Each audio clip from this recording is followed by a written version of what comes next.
Hello everybody, and welcome back to Tavern Tales. This is your DM, Riley. Today I'll be joined by Kayl, who's going to be playing... Kayl. Hi everyone. Yeah, it's good to be back. It's been a little bit with holidays and everything. Yeah, it's been quite a while now. And we're also joined today by Wayne, Who are you going to be playing today, Wayne? I am playing Wayne, Kenku. Just got off the ship and just ran into you guys. Yeah, Wayne's got a unique situation going on since he's a Kenku. In our world, Kenku are created in large flocks by a powerful wizard. They're made out of a single entity, so they share one mind across all these various bodies. Normally, they're in servitude to that wizard, but Wayne, his wizard died, and he's finding his own place in the world. And right now it looks like that place might be with this group of adventurers. And one of his bodies is back with Kana and everyone else in the party, and another body has chased off to catch up with Tur and Kayl here. So Kayl and Tur entered into this underground temple, if you might remember. They looked around, they saw all these pews sitting about. There was this brilliant painting up above of these 7 gods surrounding a lightning bolt. Each god is holding one hand out towards the lightning bolt, and in the other hand holds some sort of implement. They seem like they're various sort of farming implements. Like one's holding a scythe, one's holding a hammer, one was holding, I believe I said a sewing needle or something like that was another one, but you can't make out all of them. Kayl and Tur had gone up towards the pulpit, the place where the priest would have stood and done his sermons, which is surrounded by 7 statues, which match the images seen up on the ceiling. They found a collection plate with some coins and evidence of lots of scrolls and things around the pulpit area. This sort of field around Kayl here, he had cast light, so this big area you can see here, I don't know why that's not showing both, is sort of the range that you can see in. Off to the west side of the temple, with the top being north, you can just barely see some remains of moth-eaten curtains that would have once cut off another section. Off to the east, there's no evidence of other curtains, but you can see a little bit of a space that it continues off. And mainly in this area here are those big statues and large areas of pews. The giant pictures of pews there that you can see. Each 5-foot section is just like a row of pew seating. You can move amongst them and around them.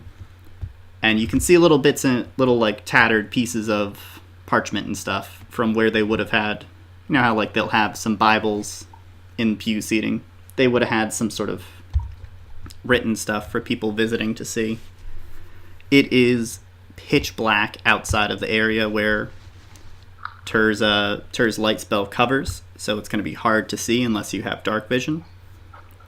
Which is funny because Kayl actually does have dark vision and the light cantrip. Mm-hmm. So he can see a little bit further than his thing. Also, just before we continue, I'd like to give mad props to my friend Ashmish, who is responsible for the new character art you see there for our tokens. He did one for everybody, and also it's going to be the cover for our episodes from now on. Yeah, they look really sweet. Yeah, so zoomed in a little so you can see them. So just check him out at Ashmish Art on Twitter. He does commissions. He's a great guy, very very responsive and also very punctual. So definitely worth your time if you're looking for some new art. He also does a lot of fun Power Rangers and Kamen Rider stuff. He's very into the Sentai sort of hero formation. So yeah, just check him out if if you're looking for a new artist to follow. And Ashmish, thank you again for the art. It's amazing, dude. Excuse me. Tasty. I'm sorry to cut you off, Rye. No worries. So that's kind of the generic things you see down. Back when you initially fell down, you also saw some empty pots, like the kind of pots that you would have plants indoor inside, scattered about the edge of the dome area, near where an entrance would have been at one point. But that entrance is filled out with dirt now. It's covered over with mud from that's been falling down from that entrance you made. What do you guys want to check around in here? So Wayne did catch up with us. He doesn't have to make any kind of fun entrance, or No, he's good. okay. He's a sailor. He knows how to climb down things. True. And he's also a bird dude. He can glide a little bit. And a monk. I definitely did some gliding. Yeah, he's got skills. Yeah, and a couple somersaults when I landed. Nice. Yeah. All right. So yeah, I guess first thing that we do is Kayl be looking around, just trying to figure out what's going on. Yeah. This is definitely a mystery. It's surprising that it was so uncovered. Let me open up a little bit more of this area. Ooh, I can see a pit, a fire pit, over to the west. No, you can't. You can't see past the curtains. I mean, I can't see past the curtains at all. Okay, so But should we... I could sense something over there for sure. Pay no attention to the fire pit behind the curtains. So I think Kayl would... we ran investigation checks last time, didn't we? Yeah. That's how you found your way up to the pulpit. You saw there was some shiny stuff there. Right. You noticed that there was sort of this semi-barrier off to the side with the curtains, and there's no barrier off to the other side. Okay. The other side is just stone. The other side is another open passageway, but you can't see what's in it. Gotcha. Like there's, from where you are, that's outside your range of vision, pretty much. Okay. It's just dark. Yeah. So, like you can see maybe to there-ish. Kayl... Yep. Also, I guess we should say that Tur is going to be playing the Silent Mentor today, right? Yeah, he's our friend Me is not able to make it today. He's got something fun going on, so good for him. Yeah. Now, normally Tur does various different versions of being a mentor. In my opinion, the greatest mentor there's ever been. In practice, one of the worst mentors there's ever been. So he's going for that, like the silent mentor, where they just kind of disapprovingly stare at you in silence the whole time to see if it works pretty well. That sucks. Though, does he know that Yeah. Kayl... Oh, also, one other thing. Wayne, because Wayne's hive mind would have allowed him to go through the full experience of defeating the what was it? The Fey... Mm-hmm. The Fey Naga. Yeah. He's at level 5, right? Yeah, correct. Everybody leveled up. Except for Kayl and Tur, they hadn't. They had to catch up a little bit. So Kayl's still at level 4 while Wayne's at level 5. No, he should be level 5 now. Oh, okay. I'll change that. But don't worry, this is gonna be a fun section. All right. Fun little aside. Okay. So do you guys want to go towards the curtain side or towards the non-curtain side? Is there any reason that we'd want to check out pews, maybe a little deeper south? I mean, I don't know. Wayne, if you want to do that, go right ahead. Kayl's going to head towards the partial barrier that he sees over on the east wing. Or no, sorry, the west wing. West wing. And his light won't move so far away that you can't check out the pews. It's just Okay. yeah. Oh, you'll be Do I checking just out. drag my guy? Yeah, Yeah. you'll be checking out the ones on the west side. Okay, this time I'm going to make sure I have the correct cardinal direction. Yeah, you'll have to check out the stuff on the west side unless you're looking to fumble around in the darkness. No, I'll stay on the west. So what sorts of stuff are you looking for in the pews? Are you just kind of looking to see if there's anything you can find in there, or do you have a specific idea of something? No idea. All right, roll me an investigation check. All right. Could you remind me how to do that? So that's going to be a D20 plus your intelligence. Okay. So, are you proficient in it? I don't think so. No, not really. Yeah. Roll D20 plus 0. It's just a 0. roll. It'll just be a roll D20 Yeah. for you. Alright. If you access your character sheet, though, when you're able to do that just by clicking on investigation. Oh, yeah. Yeah. Okay. So I rolled an 8. There we go. Which, You got an 8. So you're kind of rummaging around amongst the pews, walking back and forth a little bit. yeah. Nothing really jumps out at you as important. You found a few more of those sort of wooden rods that would have a long time ago held scrolls on them. That probably would have been handouts for like what psalms we're gonna sing today, or this is what a church service is like, that sort of thing. Mm-hmm. But nothing important shows up. No, nothing. You do get close enough over here to see a few more of those plant things, and what would have been the entrance, but it's solidly packed through with dirt now. So you're not able to. There's no way you would have to spend long hours to dig your way out through that kind of closed off entrance. Kenkus do not dig, that's for sure. All right, so over to Kayl at the curtains. Are you gonna peek through the curtains, or are you gonna listen up, try and figure out if there's anything behind it? Boldly run through. I'd say, no, Kayl, he's had enough of the bold running through after the whole orc fiasco. So he's going to run an investigation check, if Okay. that's possible, Yeah, just to see if he can find an actual partition. go ahead.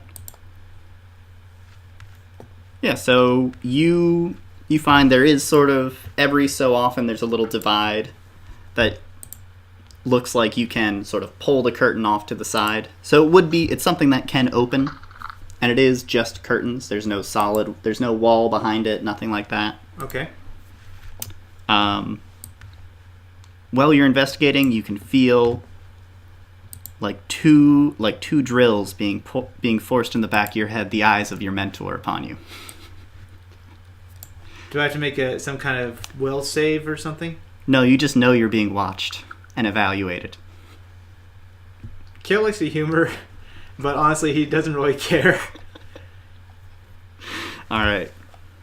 He likes to humor Tur, but he honestly does not care what Tur thinks about his performance. Okay. He knows he's a good performer. Hey, he grew up being a performer. Very true. All right, so I go through the partition.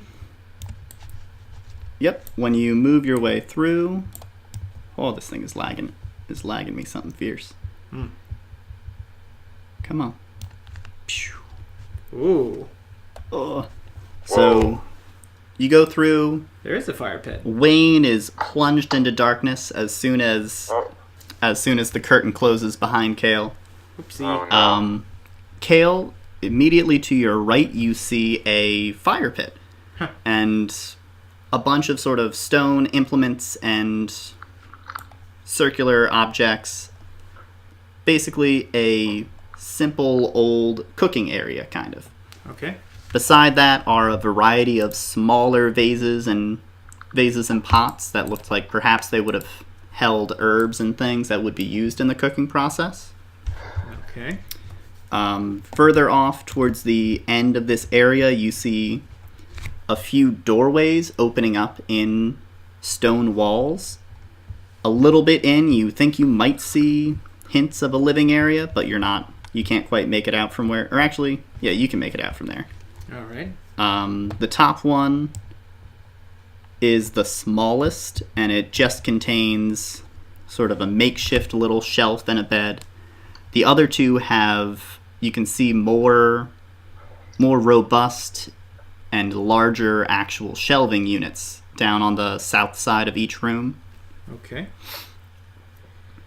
I would like to investigate the jar in the general vicinity. I'd just like to investigate each of the rooms and the jars full of spices, or the cooking jars, or whatever they are.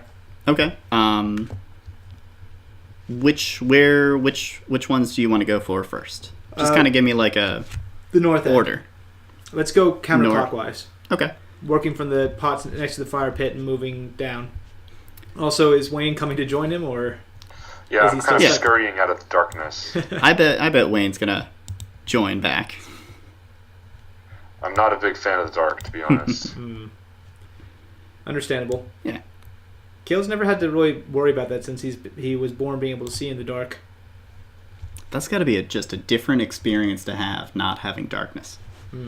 But so you're going through the pots up at the top. There's soil and other stuff. Definitely signs that they grew plants in these pots.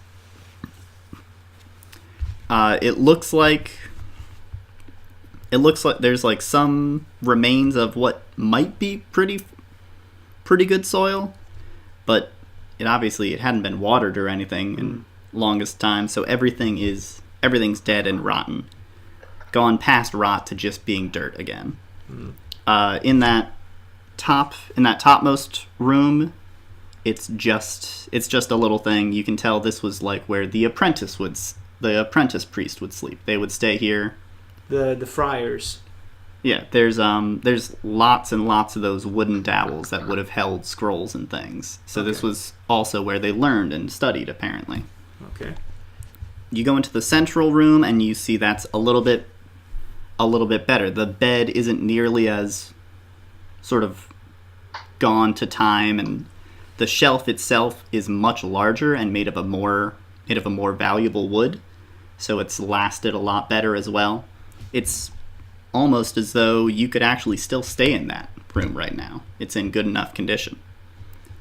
When you get into the bottommost room, the most southern room, the first thing you notice is the same sort of setup as in the central room, but immediately to your right when you enter, on the floor there's a strange-looking stone handprint. Huh.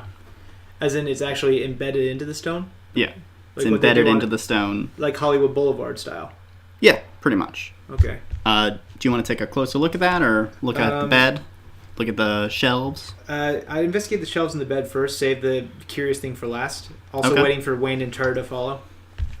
So, Yeah. run an investigation check, or? Can I just hop through the curtains? Yeah. Nice. Whee! Alright. And... So you guys are down. I did kind of like a Michael Jackson 360 through the curtains. Nice. Fancy pants. There we go. Uh-huh. So Kayl, I'll run my investigation check. Washa! That's a 7. A 7.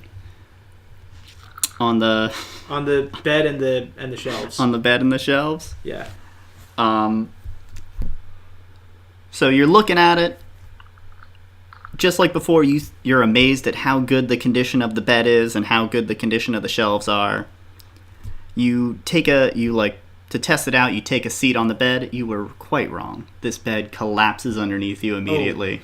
And I'm in heavy arm, or I'm in chainmail too.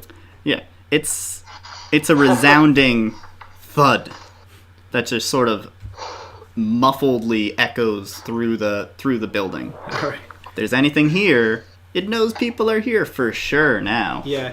Out in the darkness, all you hear is this echoing thud, and then after that, you hear a whoops. No one's sleeping there. Yep. Again, you can feel 2 lightning strong eyes staring at you from the shadows. Now this is just annoying Kayl a little bit. So he's just gonna stand up and dust himself off because I'm sure the thing was just dusty beyond all get out. Oh yeah, like the room is foggy now, basically. Ugh. Nice. Kind of what? Yeah. At this point, Kayl's wishing that Kana was here because she naturally generates a small vortex of wind around her and would blow it all away. Oh no, that would be terrible. She would be a that'd dust just storm. Sandstorm. Yeah, that's good. Well, if he stood next to her, he wouldn't have to worry about it. Everybody else would. So at this point, Wayne, if you want to take a stab at that handprint, just go right ahead. I would love to. All right, So do I investigate it? You don't need to roll an investigation check because this is actually, it's very apparent that something is special and strange about it. You kind of bend down to look at it. Your hands are kind of weirdly feathery and kind of like the ends of your wings, but they're still hand-like. This looks like just a standard human handprint. But when you put your hand down near it, the stone on the floor actually starts to morph and change shape, and it fits around your hand slightly, giving you a feeling that, like, if you wanted to, you could press your hand deeper into the stone. Do you want to press your hand deeper into the stone, or do you want to just kind of... 100% I press deep. Alright, so as you press deep down, it forms more and more until it's almost a perfect match to the shape of your hand, but ever so slightly thicker. Like, you can still pull your hand out, and when you do, it actually changes shape back to that initial handprint. Wow. No matter how many times you do it, which hand you try to put in, it matches it. Kayl sees this, and when Kayl tries it as well, it reforms to the shape of his hand, doing the same thing. Interesting. And it gives the feeling that there's something that should happen, but nothing happens. Well, that's boring. Wayne wishes that something. There might be something else you can find. Yeah. At this point, best. Like it gives you a sense of a lock and a key sort of feeling. Yep. Definitely feeling that.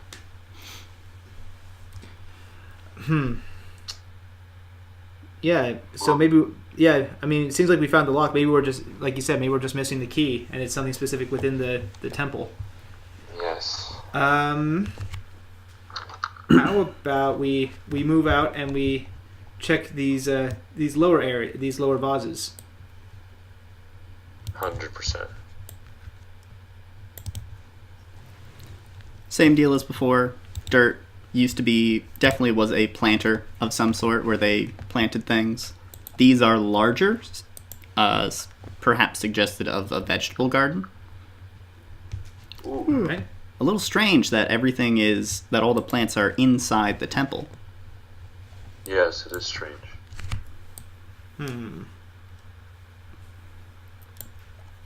Maybe this was a bit more open back when it was above ground. Okay, so there's not much more we can inspect here. We'll come back to that handprint when we have more around here. Kayl would like to go back. Well, he would like to investigate this fire pit. Okay. Yeah, definitely. What about the pit are you investigating? If there's anything in the actual pit, ashes, or if it's filled up with ashes, something might be hidden. There's like petrified wood.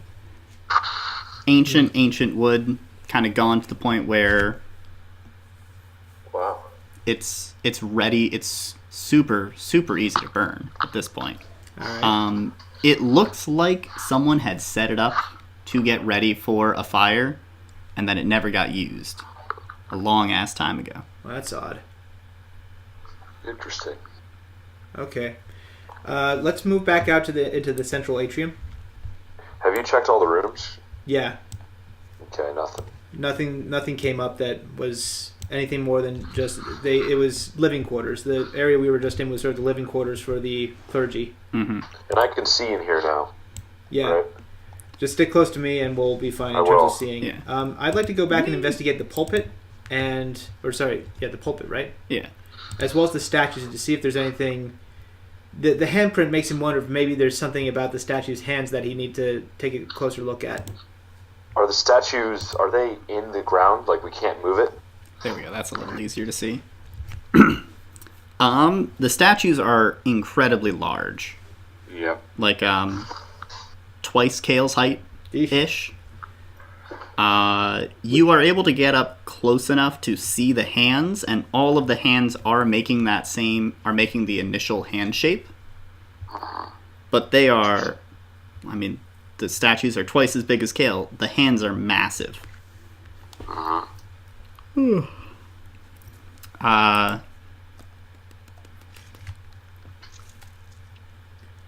Okay. Yeah. Kayl would like to investigate the pulpit. Okay, go ahead and roll investigation for me. Okay. Investigation. I wish I was better at this stat. But I have Let's yet see. to So you got a 12. All right. Pretty. What are pretty you average doing to investigate it? Like, what are you checking out? Possible hidden compartments. Just knocking on it, seeing if there's a change in the dissonance of the or in the sound quality. If it sounds hollow or solid. It does not sound hollow, or it sounds very solid rather. And as you're tapping on it, you notice actually that it's not made out of wood as it initially seems. It's made out of stone.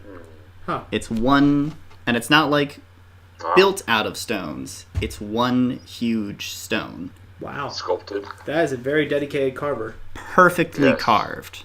There's not a single defect or uneven portion to it. All Oh, right. wow. Wow. Kind of So, off-putting. could I roll a history check to see if I know of any religions that are based around, like, where that kind of thing would be considered actually par for the course for a temple, or is that just a special? You could roll a accoutrement? religion check. All right, religion check. Considering that he's an Asmar, you'd think he'd have better religion, but no, it's an 11. Ba-ba-ba. The stone pulpit does not ring a bell to you, but you do remember about a religion that has 7 deities specifically, Ooh. each associated with their own different portion and element of kind of life and lifestyle. It is currently, it used to be very popular, but it's currently almost only followed by people in the country of the what do I call it? The Seeker's Way, I think. Yeah, that sounds about right. It's a incredibly old religion. It's been around as far as anyone can remember, and then longer. And it's pretty simple. It kind of praises the toils of normal life, and each god reflects a facet of that. So like one god, the god with the scythe is the god of food and the harvest. The god with the hammer is the god of building and safety. Each god kind of covers something you would do in a community and the sort of element that represents. So it's gods of society. Is the idea. Okay. Interesting. Very interesting. None of them are associated particularly with stone. But they're all made of stone. But All the statues are made of stone. there's Yes. none of them were based around masonry. There was the god of building, but he is more associated with cover and wood buildings, Okay. huts and that sort of thing, huts and tents and that sort of Gotcha. thing. Okay. Because they were kind of this was back when society was more primitive, so all his representations are that of early homes and just someone being undercover. All right. Kayl's going to look down at the east wing now and he's going to turn away and say, "Well, we're not getting anywhere standing here. Seems like we covered Nope. everything. Let's. You want to go check out the other side?" I would love to go to the other side. It is a little darker. Bring light with it. Yeah. Let's. So we gotta stick together. Agreed. I will not wander off this time. Yeah. Sorry about that. No, it's alright, it's alright. I was just a little spooked when you went through the curtain. Understandable. I scurried over. As you guys are walking over, make a perception check for me, both of y'all. Okey-doke. Okay. I really don't like how Roll20 has this thing where you can't actually have the character sheet on a separate page. It's a little annoying. Let's see here. Oh, okay. Let's see here. You said perception Roll check? 6 Yeah. and 4. 14. All right. You both actually managed to notice that several of the pews seem to be made of the same sort of stone as the pulpit was. Huh. Oh, they're not even wood pews. They're Over stone pews. on the other side, they had been wood pews, but this side, several of them are made out of stone in that same perfect manner. Huh. Out of character, I get the sense that maybe we should be watching out for a cockatrice. Whee! In character, you would know about some things that can make stuff into stone. I would? Ooh. Yeah, Dude. Kayl was with a bard's troupe. They all have stories True. of Medusas and cockatrice and True. But he's used to the all sorts of petrification. stuff. Most people talk about the petrification of living beings, but petrification of Objects is not a normal thing. Strange. So maybe also we're underground, so maybe a beholder. Beholders tend to have petrification beams. They can petrify things. So you go in here, and this is open and empty, but there is a wall with the remains of a wooden door. The wooden door has kind of fallen to pieces, which is strange because all the other stuff has been high quality, really good. And past that door are a set of steps downwards. All right. Well, there's only one way to go. Fortune favors the bold, my friend. Okay, There's only one way to go. there it is. All right. I just gotta bring you guys. Whee! Whoa. I didn't even touch the stairs. I kind of glided. And there we go. Did you That guys should watch pull the you down there? Did you guys watch the early seasons of Red vs. Blue? Some, yeah. Did Of you? what? Red vs. Blue. You know. Oh, that- yeah. Okay, so do you remember? I think it was season 5 where they bury Sarge, and then they realize that he's still alive, so they go and find him, and they realize that there's that underground cavern, Mm-hmm. and it has the opening for one of the episodes was just Griff screaming as he's falling through the air and collapsing at the base, and then Simmons just lands on his feet very lightly and goes, "Ta-da!" I just imagine that's Kayl and Wayne going down these steps. Oh, yeah. Yeah. Kayl flailing and falling, and not Tur, but Wayne just lightly Gracefully. landing on at Yeah. the base of the steps and Just and gracefully. ta-da! Alright, so Oh, you go down the stairs, and again, there's definitely the remains of some sort of large gate. Something that would have been blocking this circular area you can see. But it is in pieces. Interesting. It is made out of, however, that same sort of stone substance that the other things have been made of. And beyond it, you see it's a very small little basin, pretty much. It stands about 3 feet, 4 feet high, just around a little bit higher than like waist height. Okay. Something that you could comfortably look down into or wash your hands in. And it is full of water, and you can hear a gentle sort of trickling noise, as if the water is circulating through it somehow. Interesting. Bum. And if I could have you both make a perception check for me, that would be lovely. All right. Please.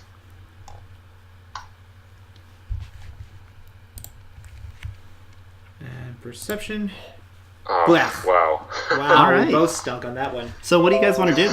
Well, could you give us advantage, because it seemed like we did okay with advantage? Why would you have advantage? I don't know. All right. For the So lulz? what do you want to do with this basin? Um. Well, Kayl it looks smash. like a bird bath. So my first instinct is just jump in it. All right. That's one approach. Are you gonna jump into it? Yes, definitely. But after, I'm gonna do a couple flips in the air and just go in from the top, like right in. I'm getting a Daffy Right Duck. in? I'm getting a Daffy Duck vibe right now. Just So I'm what very part? acrobatic. What part of your body is gonna go? Do you want to go in first? Face first. Face first. Uh-oh. Yes, like a dive. Is this a mimic pool? Could you make a acrobatics check for me? I would love to. Oh, nice. Nice. All right, so you jump with incredible spring and power. You Yes. get like a solid 2 flips in the air. You start curving down, and as you're coming down, you notice in the bottom of the basin there's a Medusa's face. Oh no. Could you make a dexterity saving throw to see Please. whether or not you are gonna dive in like you wanted to? Gosh. Whew. All right, you manage to just barely, like, splay an arm out awkwardly as you can, catch the side of it, and throw yourself down onto the ground. Face first. Yep. All right, I'd like you to take 2 bludgeoning damage. Ouch. Thank God. How do I do that? Ba-ba. I'm on my sheet. Just go up to your Let's see. HP and just change it. Yeah. Just Subtract subtract 2. by 2. Okay. Dude, considering the math just you have to say. do for your job, I think you'll be good for anything you have to do on this page. Yeah, a lot of them in boxes. Yeah. So I'm at 22 now. Okay. So, are you gonna tell Kayl why you desperately try to avoid falling into it? Kayl, I was so excited to just take a quick bath in this dark temple basement. But when I was going in face first, I looked and I saw a Medusa inside the basin, and I had to stop myself at the last second. and look. While Wayne is still going on, as soon as Kayl hears Medusa, he just brings up his battle axe and starts chopping at the stone basin. You do what? What do you do? I'm trying to smash the stone basin. If there's a Medusa in there, that thing needs to go. It's not Yeah. it's not a Medusa. It's a Medusa's face. Medusa's face, yeah. Slight difference. All right. But go ahead. You can chop at it. Wait a second. Am I about to destroy a potential Aegis shield? Here we go. So you chop down with full Kayl force, which, as we all know, is incredible. Kayl Force. I like it too. It's got a nice little weather joke in there. Kayl Force. I have to remember that one. And Should I do a strength check or? no, Okay. and your battle axe clangs off the edge of it with a great, like, magnified sound of a bell, Oh, gosh. and the water That's sort gonna of wake people up. flows back and forth, relaxes, almost spills over the side, but it doesn't. Clangs, but metal. Metal on stone. Oh, okay. Yeah. Kayl's. That's going to give Kayl pause. He's also going to check to see if he just blunted his axe or not. A little bit. Dang it! It's gonna have. So, Hmm. nothing happened to the Call it basin, though? Let's call it a -1 until you resharpen it. Ah, dang it. Okay. All right. I'll just factor that in from here on. I don't want to put it into the actual thing because I'm sure I'll have a chance to sharpen eventually. Oh yeah. Next time you like have a long rest, you'll be able to just fix it up. Yeah, with a whetstone or something. So What did you use for that? He used his Which battle is axe. Your battle axe. So Kayl is going to, going against his better judgment, Kayl is going to put away the battle axe, and he's going to, without looking, attempt to reach in and touch the bottom of the basin. Without looking? That's Without probably a looking. good call. He's gonna try and touch the bottom of the basin. Yeah. To see if this is an actual face or if it's actually just a carving. Okay. So you stick your hand in, and you're kind of turning away. I'm assuming you're like eyes closed and everything too. Yeah, just trying to make sure that there's no chance of getting petrified. So you go in and sink your hand down. Are you gonna slowly go through the water? Quickly go through the water. Slowly. Slowly. It's almost like, you know when you're you're on the edge of a pool and you're trying to just slide your toes in because you don't like how cold it is. Mm-hmm. He's trying to do that. He's trying to gain traction on the side of the basin and just inch his way down. Oh, so you're going down down the side. Yeah. Okay. Okay. So you put your hand in, and you can immediately feel something very strange.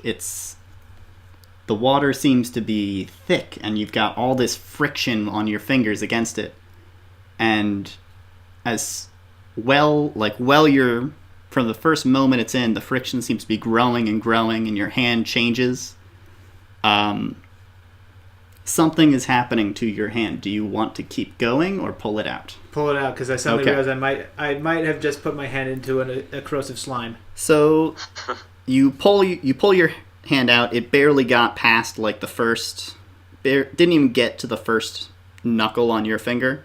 It's just sort of like halfway down your fingernails. Mm-hmm. Your middle fingernail, and there's a thin layer of stone surrounding your finger. Huh.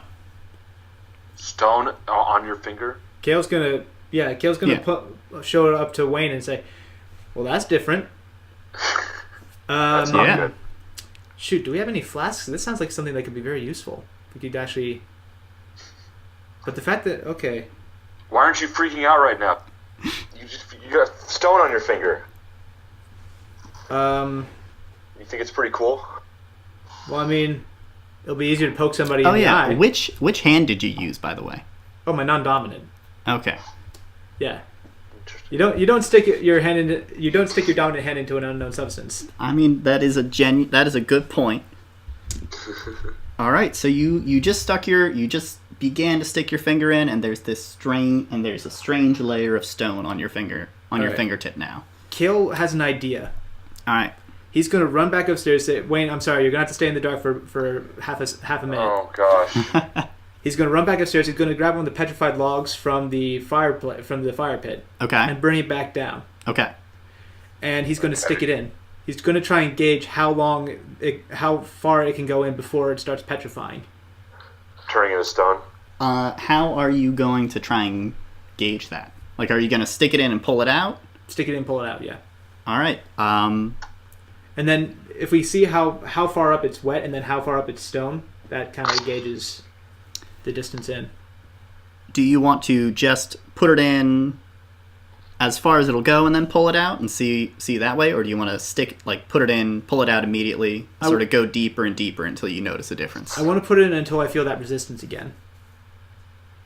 Okay. You start to put it in, and same thing. You're kind of like pushing it down the side. You notice that changing resistance immediately. Okay, I pull it back up as soon as I feel that. All right.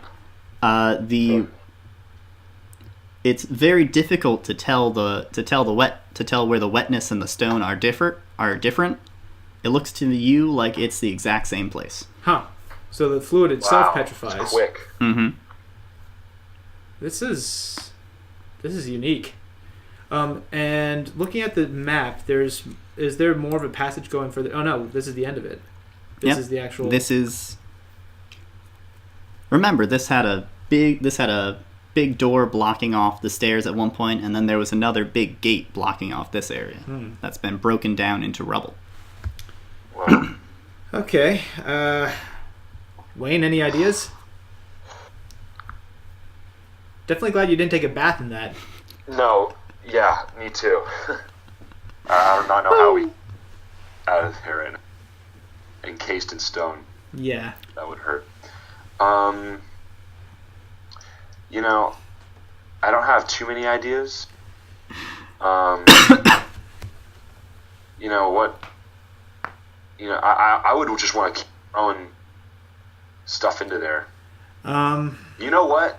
Is it possible to maybe dip one of our hands in there and then use that hand thing in the other room? The problem is that.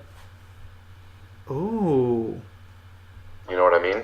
I can neither confirm nor deny this idea.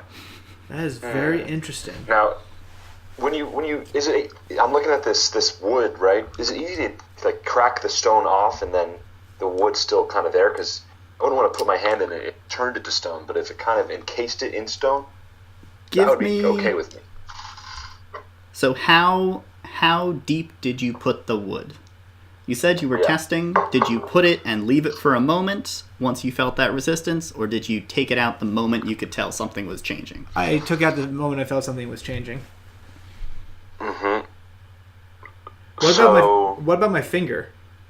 Am I able to just flick off the stone? Make a strength check for me. Okay. Am I about to tear off the tip of my finger? Oh, God. Okay, strength check. 21. All right. Take 3 points of damage. Ow. As you tear off a large chunk of the edge of your offhand finger. Okay, I'm down to 30. For some reason, I was at 33 out of my 39, so I'm going to just keep it there. Yeah, remember, So you fell and hit the floor. Right, I fell in. So from the brief, tiniest moment that his finger was in, most of that tip of his finger had turned into stone. Ooh. And that was where it had been, as far as it had been in the water. There was a little bit that hadn't made it because he was so quick to pull it out. And if he hadn't been as prodigiously strong as he was, he would not have been able to pull that off. But some of his finger is off, right? Yep. Yeah, he's got like a tiny little bit of a stub. Yeah. That's gross. Hopefully, well, can I actually use my healing ability to regenerate my finger or just heal it up? Do you have do you have restoration spells? I do have healing hands. Nah. Oh. You're going to be able to get it to like stop the bleeding, but you don't have that part of your finger. So I'd have to go to Tucker to get it back. Okay. Or a priest. I don't Someone who knows I don't someone know who a knows priest. Restoration. I don't know a priest. Seriously, the only person... Well, you are down a fingertip then. Yeah. Kayl's just going to wrap it up. That means that I don't think I would want to volunteer my hand to go. Me either. Honestly, I need both hands to be able to actually fight properly. So maybe there's something, I don't know, special about this water. Maybe we can transport some of the water over to that hand thing with a pot. I get the sense that there's something we need to do. Well, remember, when you stuck your hand into the handprint, it was just slightly larger than your hand. And you had a shell of stone on your hand. Oh, I thought you said that whole... Your fingertip, the fingertip was slightly encased. It was slightly larger because of the stone. Oh, okay. Like it grew a little bit. Okay, I thought you were saying that it actually had turned stone all the way through, and that's why I tore it off. I was just it did. I was just too strong for my own good. It did. Like the top tip was almost entirely stone. There's a tiny little nub that wasn't stone. Got it. Okay, so it looks like as long as we are very quick in putting our hands in and taking out, it acts almost like a wax coating of stone around our... No? No. Oh, you gotta be real quick. You have maybe like... But that's my hand was in there for a while as I was inching down. No, you took it out immediately. You only made it down to halfway through your finger, through your fingernail before you noticed the difference. Got it. And pulled it right out. So... And now you've got like... It's kind of hard to tell. You've got like... That teensy bit sticking up is what's left of it. Okay. Like that. So I need... So... It was almost entirely stone. But I thought you said that we would get a shell of stone around our hand if we did something. No. There was more. It got larger because the stone converted part of your finger was bigger than your finger was. Got it. So okay, we would either need to. I don't. How do you feel about desecrating a holy statue? Not bad at all. We could try cutting off one of the hands of one of the statues. That makes sense. Seeing if that would actually take on that extra layer of stone and if that would act as a key. We would need to use one of your axe, though, because I don't really have any tools. You got your monk fists. You telling him to punch a statue until it breaks? Isn't that what they normally do? I mean, yes, that's one of the parts of training, but you have weapons. But and one just got chipped. My actions got chipped trying to deal with that. I'd rather you. Yeah. Okay. So do we even need to dip the hand in the water, or can we just break a hand off and use it? We could try that. You could certainly try. I think we should try it. I mean, I don't know. We could dip it. Let's go back. Let's go back. Same size. Yeah. Let's go back Already? up and test that. All right. I'd rather not have one of us have to lose a hand over this. No, agreed. Where am I? There we go. Just zoom out a little bit. It's dark. Dark.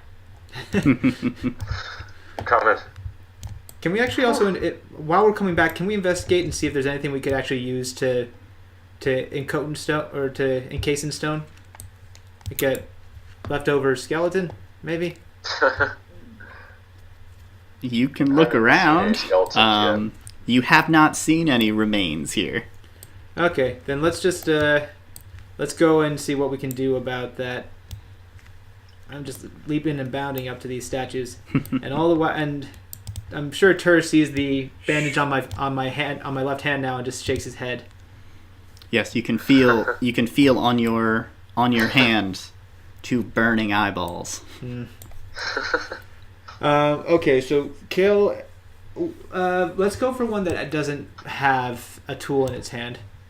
They all have a tool in their hand. What about all the hands? stretched out hands don't have tools. All the stretched out hands don't have tools. Yeah, they're all standing, one hand held up in front of them with their tool, one hand stretched out. Yep. Kayl's going to see if actually the outstretched hand is removable first. Which statue are you looking at? The far left. So No, it is not removable. I mean, not easily removable. You could hack it off. Okay, well let's check each of them in turn. Just going down the line. No, I was just messing with you. They're all statues. None of them have a removable hand. Okay, let's go. Not a bad idea though. Let's go choppity chop and see if we can just remove that left guy's outstretched hand. Okay. All right. I'm feeling a little. I want to be prepared because something might happen. Yeah. So I'm kind of getting into action stance. Okay. Bum.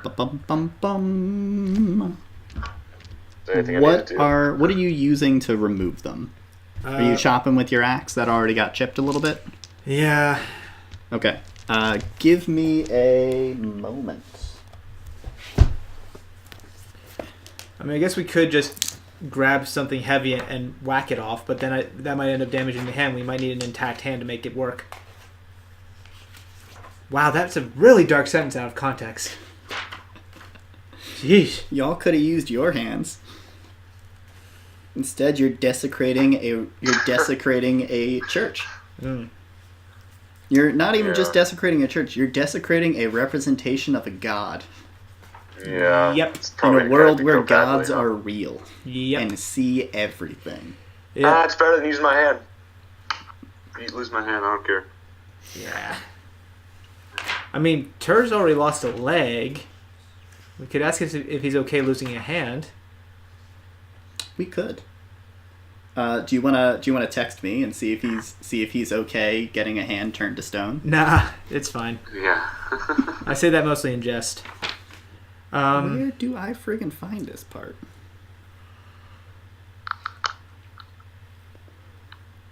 Where the heck are you, health for objects? I know you exist in this. I just appreciate that you're not doing the Sword Art Online rules where something that's not a character is considered indestructible or invincible. I mean, it's just a statue. I just want to know how much health. Oh, they might not. Do they not have it in 5th edition? Because they used to have sort of a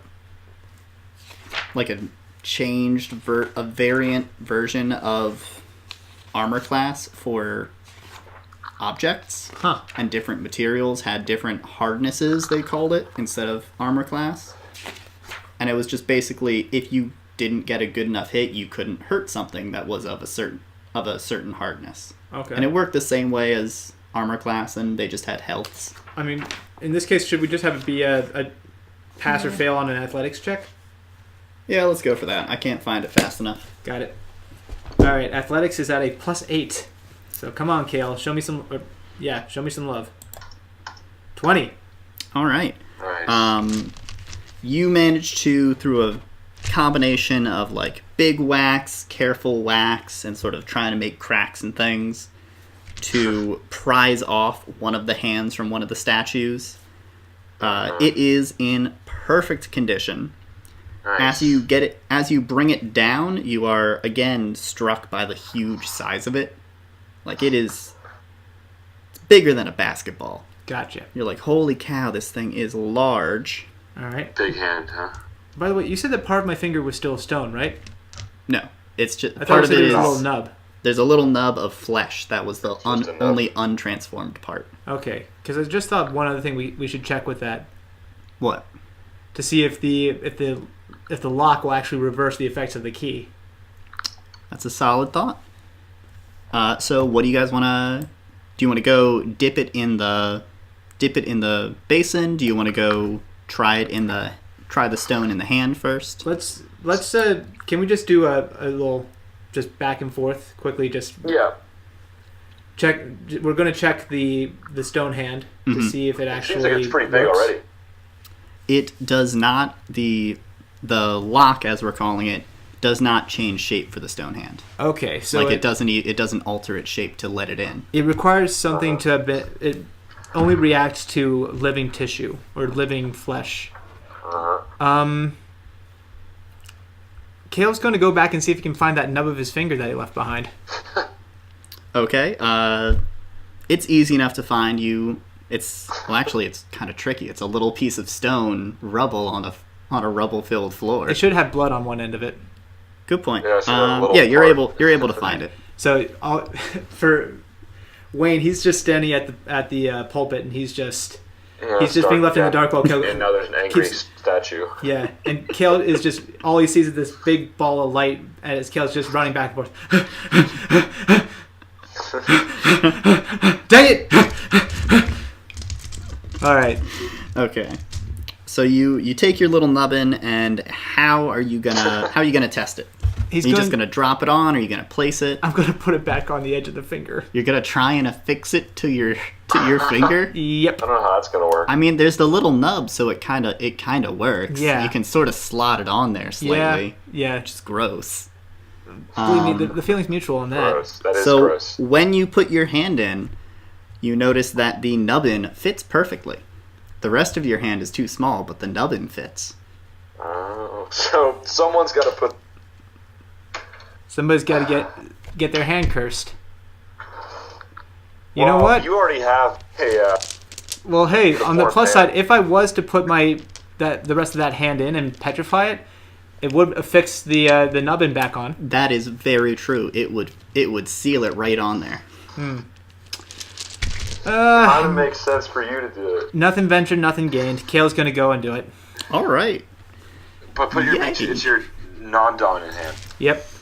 so that's good. On the plus side, also, he can just affix his shield to his forearm, so he doesn't have to worry too much about Good point. his combat dwindling from that. All right. So I would like you to roll percentile dice for me. Okay, so that's a roll D100. Mm-hmm. I wonder is it gonna? Do they have D100 on this? That's a big dice. Big 49. die. 49. All right, so you stick your hand in. You can feel that changing sensation on it.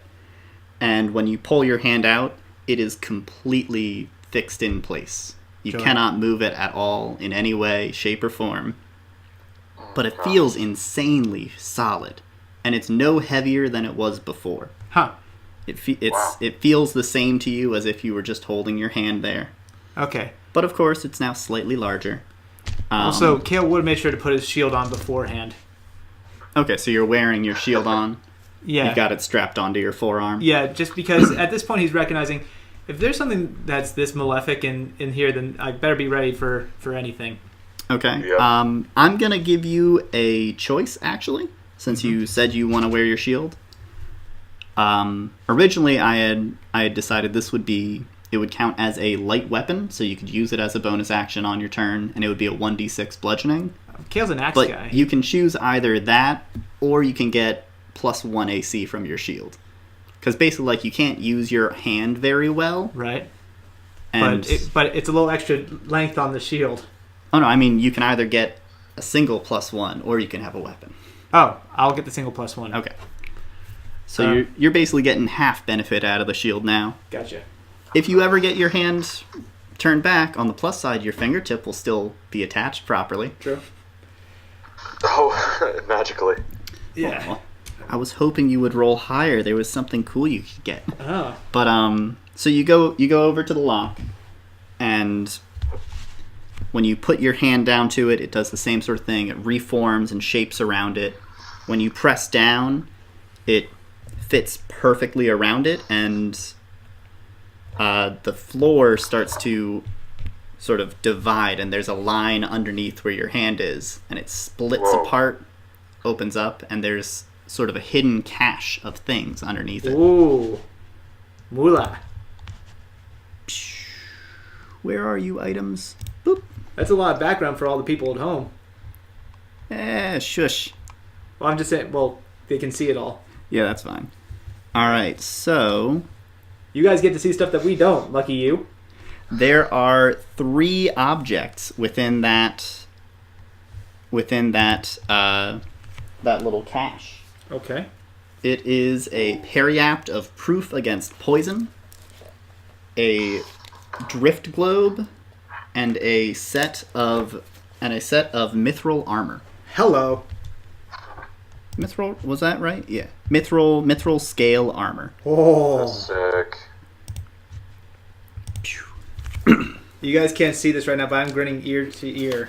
Yeah, so the mithril scale armor is nice. It doesn't have a strength requirement to wear it, and it does not give you disadvantage on stealth rolls while wearing it. This is very nice. Other than that, it's just plain old scale armor. There's no extra armor to it. Considering that Kayl's But it's also like super light. It weighs maybe 1/10 of normal scale armor, and it's as effective. And Kayl's the only one who's actually proficient enough to be able to wear scale armor, if I'm correct. Well, actually, Tucker can wear medium armor. Yep. I don't want armor. It makes Let's me see. not dexterous. True. I like to be able to move, Very true. flip. And then the drift globe. I do not remember what that one does. And I'm assuming Tur is going to identify these. That's why I'm just Yeah. telling you what they do. He's still tutting along, I'm sure, at the fact that Kayl's now petrified his hand. No, he's looking on. He's grinning. He's happy. He was like, "That was the heroic choice." Well, He believes in you. I wasn't about to make Wayne go through that. All right. Yeah, I would not have wanted. I would have just flown out of here. I mean, honestly, that wouldn't have been. It wouldn't be too bad for Wayne. True. Also, It would just be awesome another fist. fist, a stone fist you could use. Also, Wayne's got multiple bodies, so the Wayne that's back in Forest Home wouldn't have the stone fist. And That you is- said that it didn't feel any more heavy on his hand, right? So it's not like it would impede my flight. Exactly. Maybe Wayne should just do that anyways, make himself into Wayne Rockfist. That sounds kind of cool. So the drift globe is a small sphere of glass, and it weighs just about 1 pound. Okay. While you are within 60 feet of it, you can speak a command word, which I did not decide what it's going to be, but let's go with. It's like a new Apple product. You get to choose the password. Let's go with the command word, and you learn this when you cast the identify spell. You get to Right. know what it is. It is thunder in celestial is the command word, Okay. Wow. and it's Awesome. when you speak its command word, it either casts the light or daylight spell centered on the globe. Interesting. When you use the daylight spell, it can't be used until the next dawn, so it needs to recharge, like it's used once a day. Okay. You can also speak another command word, which is arise in celestial, as an action to make the globe float up into the air, no more than 5 feet off the ground, and it hovers this way until you or another creature picks it up. Huh. If you move more than 60 feet from it, it follows you and stays at a trailing 60 feet away, and it goes directly as direct as it can to follow you that way, so you can have it sort of stick around following you through an area, illuminating the area. Well, that's not. Kayl doesn't really need that because he he can apply all those effects to himself. But I'm sure that if the party Yeah, ever I gets would, split I would again, love that. yeah, Yeah, but it's nice. it is very nice. And I'm not a big dark guy. the periapt of proof against poison is a delicate silver chain with a brilliant cut black gem pendant. While you're wearing it, poisons have no effect on you, and you are immune to the poison condition and poison damage. Nice. Wow, that is amazing. That's awesome. Well, Kayl would definitely call dibs on that mithril armor. Mm-hmm. The periapt of proof against poisoning, that would have to that would probably he put that up for auction amongst the actual group because that's useful for anybody. The monks get resistance against disease, not poison, so they could still use it.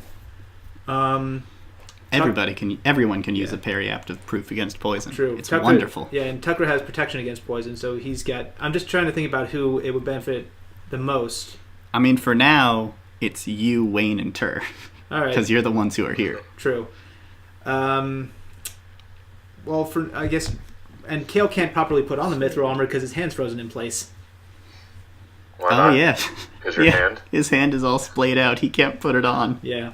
I forgot God. about that part. Yep. Definitely need to find Tucker. Well, You Feel- can't even take your definitely armor one of the off bad right things now. about You're being stuck human. in armor This sounds like all the time. for some reason I just got a flash of Doraemon in my head. You ever seen that? I've heard about it. Kids car. Well, It's like it's a super popular, or was a super popular long-running anime, right? Yeah, kids anime. But Doraemon was a cat-shaped robot from the future that came back to help this kid Nobita solve all of his problems in the present. Because Nobita, I don't remember exactly his reasoning. He's just a very helpful robot. But every time that Nobita has a problem, he'd go running for Doraemon's shed where he had set himself up, and he'd just be yelling, "Doraemon!" So for me right now, I'm just thinking Kayl's. I see Kayl's Kayl letting his shaking hand- the stone hand. Like, Tucker! help me! Yeah. So Kayl's just gonna put that mithril armor in his bag until he can find a way to get his hand back to normal. And I guess Tur can. Well, Wayne stated that he wanted the orb. Yeah, I mean, Yeah. I could hold on to it. I don't need to keep it, but for right now, at least. Yeah. And what? Sorry, what's it called Hold on again? to A that. drift globe? Drift globe. Thank you. So Yeah. Wayne gets the drift globe, and I guess we'll let Tur have the periapt. Oh, Tur's gonna love that. Yeah. Wizards All right. it's always good for wizards to have resistance items. Yeah. So yeah. So without further ado, I guess that's everything. Mm-hmm. Do you happen to know if Tur has the mending spell? Mending? Yeah. I don't think he does. Mm, You might have taken it. because if so, Kayl's going to ask Tur if he can try and reaffix that god's statue hand onto it. Just Oh, because he felt bad about that he was just trying to figure it out. I think me might have put his spells on here, so let's look. Although I don't know, because not all the spells are available on this thing. Mm. No mending. Oh, man.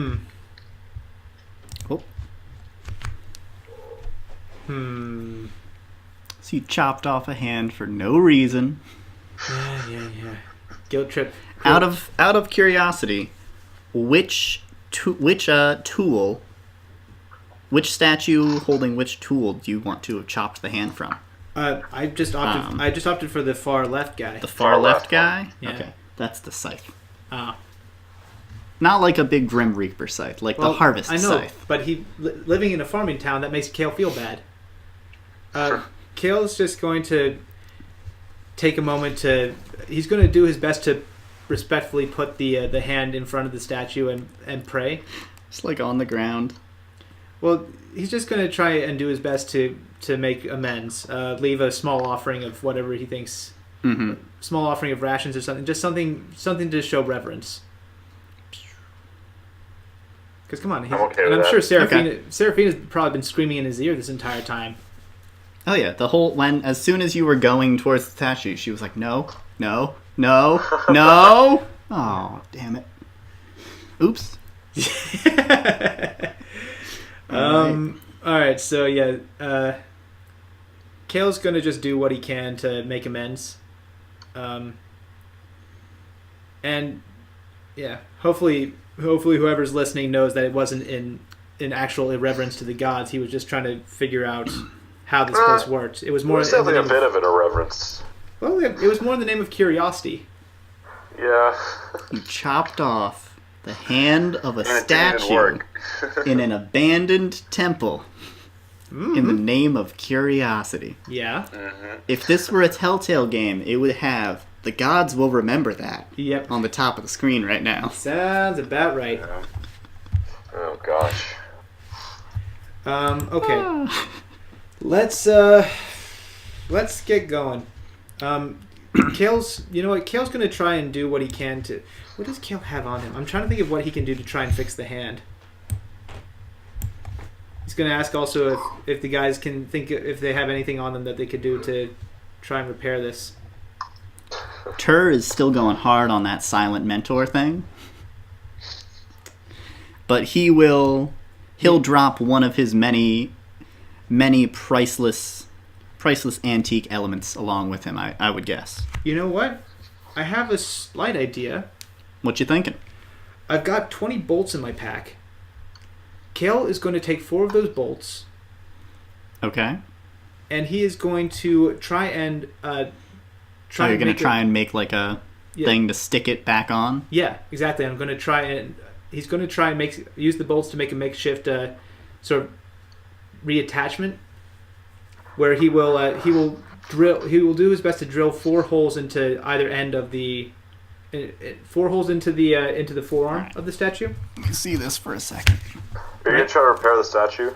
He's trying to repair the statue. Yeah. All right. Let's see. Bolts. Plate. Did you not start with Oh no, you did. I was looking for what like explorer's pack or whatever you started with to see what tools you would have to actually do any drilling of stuff. This is more like he's going to try and do some impromptu stonework, like using the back of his axe to sort of tink in the metal tip of the bolt. Okay. There's not a craft skill anymore. I guess give me a sleight of hand check, I guess, is the most appropriate for this sort of highly skillful finesse work. Okay. I'm at a -1. Come on. Low love. 11. All right, now give me a strength check. Okay. Just a raw d20 plus strength. 20.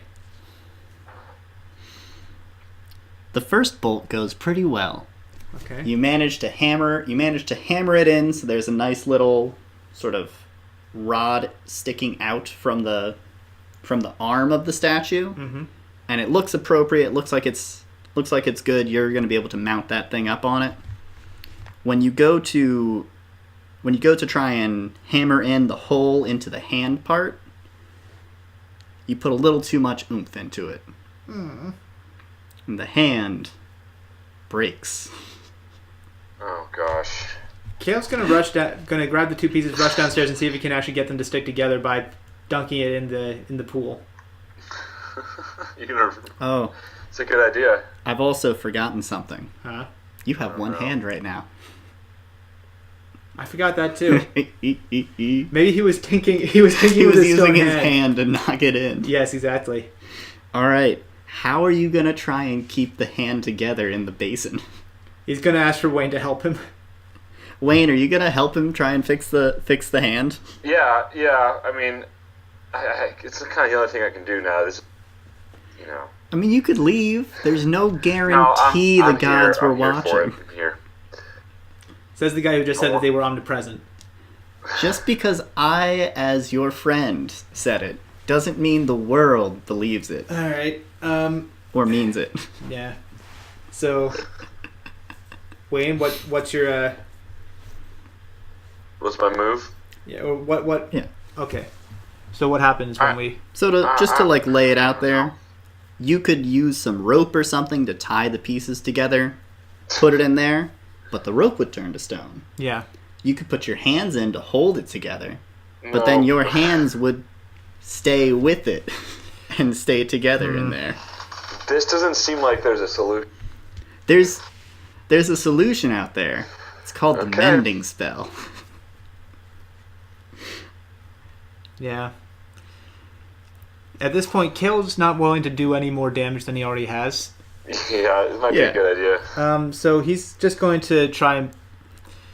He's going to do his best to just place, like he initially planned before he had the idea of trying to do a makeshift scaffolding on the interior of the statue. He's just going to put the pieces of the hand back. Okay. Just apologize again and just say, let's get out of here. I'm into that. Just maybe leave the pieces at the foot of the statue. Yeah. Almost as an offering. Well, if somebody ever gets a mending scroll, or if somebody ever learns the mending spell, we'll come back.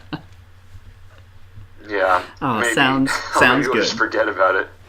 That's very possible. Things get forgotten quite often. Yeah. Unless you're a god. Gods have really long memories. Yeah, I'm not. I am not. And they hold grudges. All right, so you guys are heading out. You've made some offerings to this old god. So you were on the trail following after the Allfather's hammer before you discovered this area. Mm-hmm. And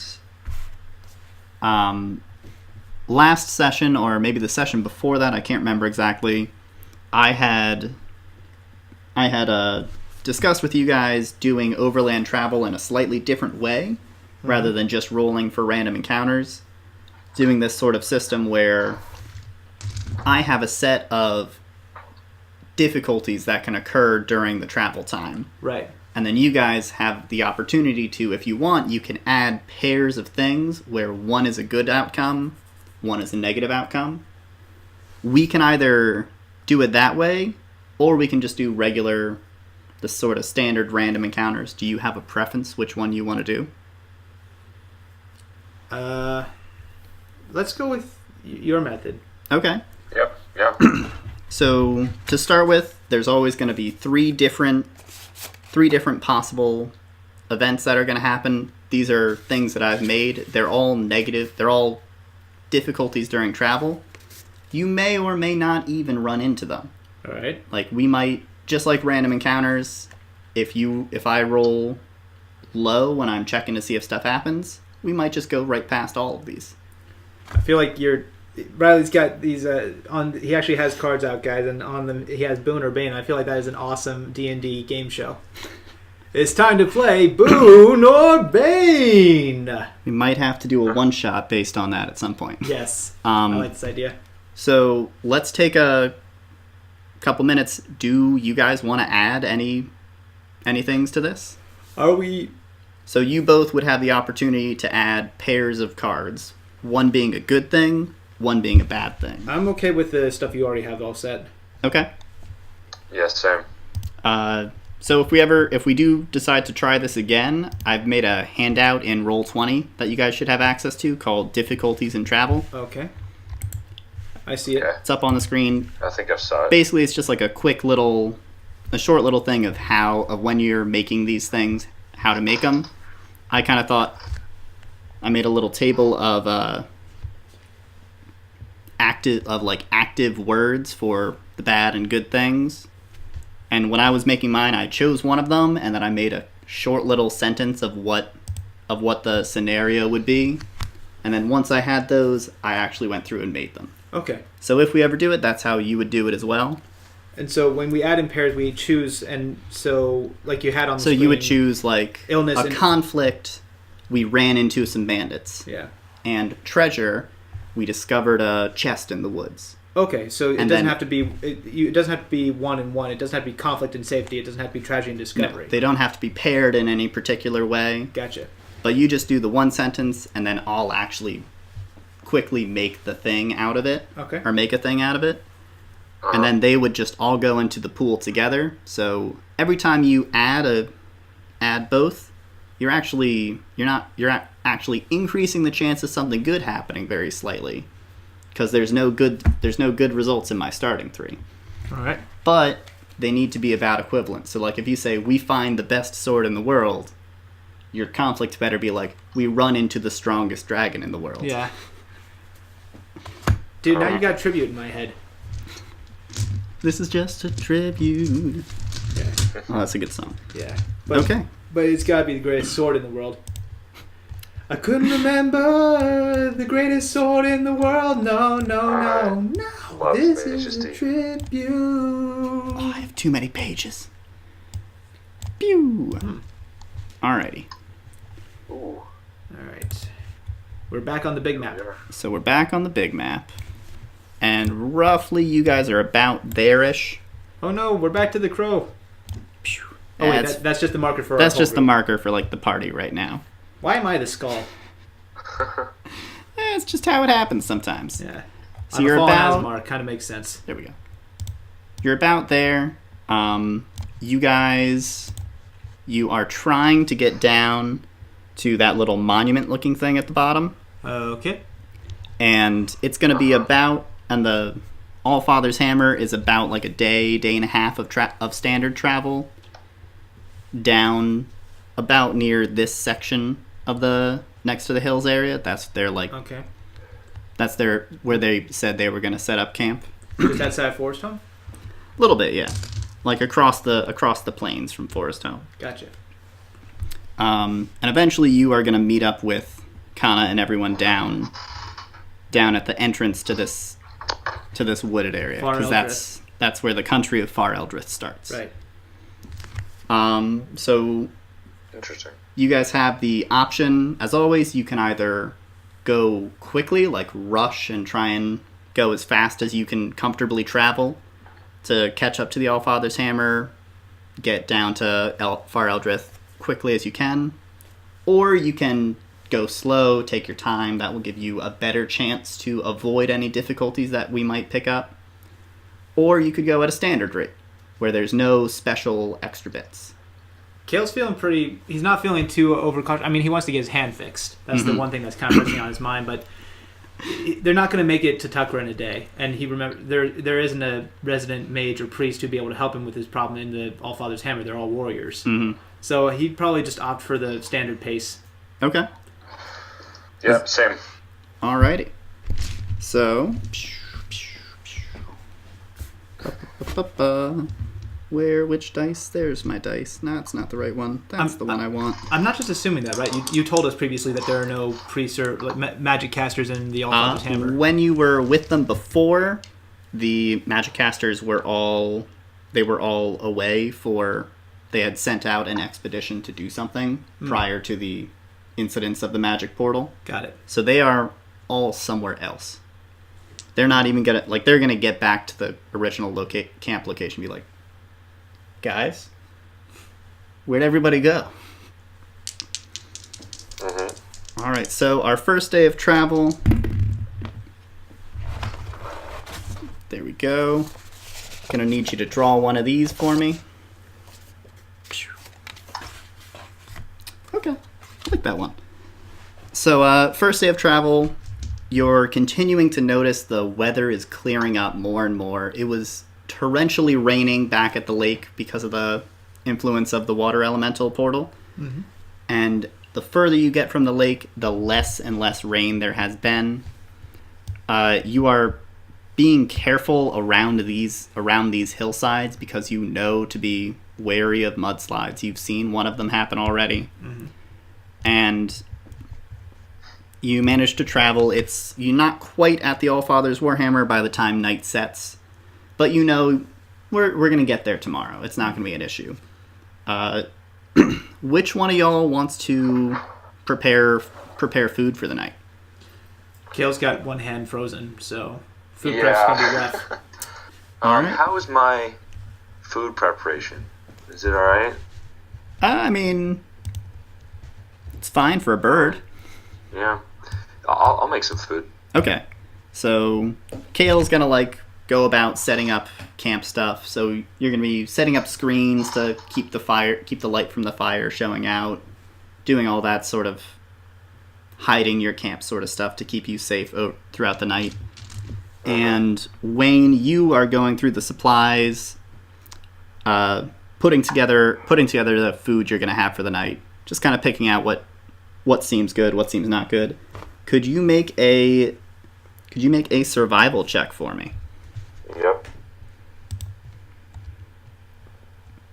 I think, oof, that's not good. All right, so you guys, once Kayl finishes setting up camp, Wayne has, I don't know, do you want to have it just be like raw foods, or do you want to have actually cooked something? I'd like to cook something up. Yeah, tell me what you made. Omelet with some greens I found. I just threw it in, kind of, and that's it. Just an omelet. Okay. Just a couple omelets. Bold choice for a bird person, but I like it. I no, appreciate I it. actually really like them. You know, I think they're really tasty. All right, so Weirdly enough. Kayl, you come back, you see this delicious-looking omelet with wild herbs prepared by Wayne.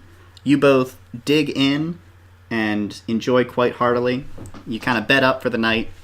While you're sleeping, I need both of you to make Constitution saving throws for me. Okay. I am actually proficient in Constitution saving throws. That's a nat 20. Oops, I did two. Let's do the first one. All right. Both of you wake up the next day with your stomachs... Well, rather, Wayne, you wake up the next day with your stomach rumbling a little bit, feeling a little gross, but Yeah. it's nothing a morning poo can't take care of. And Yep. Kayl, you're just like, oh, that was a delicious omelet last night. Thank you, Kayl. That's when you guys Means a lot. go and look around your camp and realize those fresh wild herbs that Wayne found, they're all rotten and gross. Oh, God. You guys just have strong enough stomachs. Nothing happened after you ate them. There we go. Yeah. So the day begins with a bang, and you guys travel off again. Okay. Sorry about those greens. I guess you didn't really care, though, Kayl. I just get this idea, just this cartoonish idea that during the night there's this internal battle within Kayl's stomach, and all of his antibodies suddenly just flare up with his necrotic shroud and scare away all of the bacteria.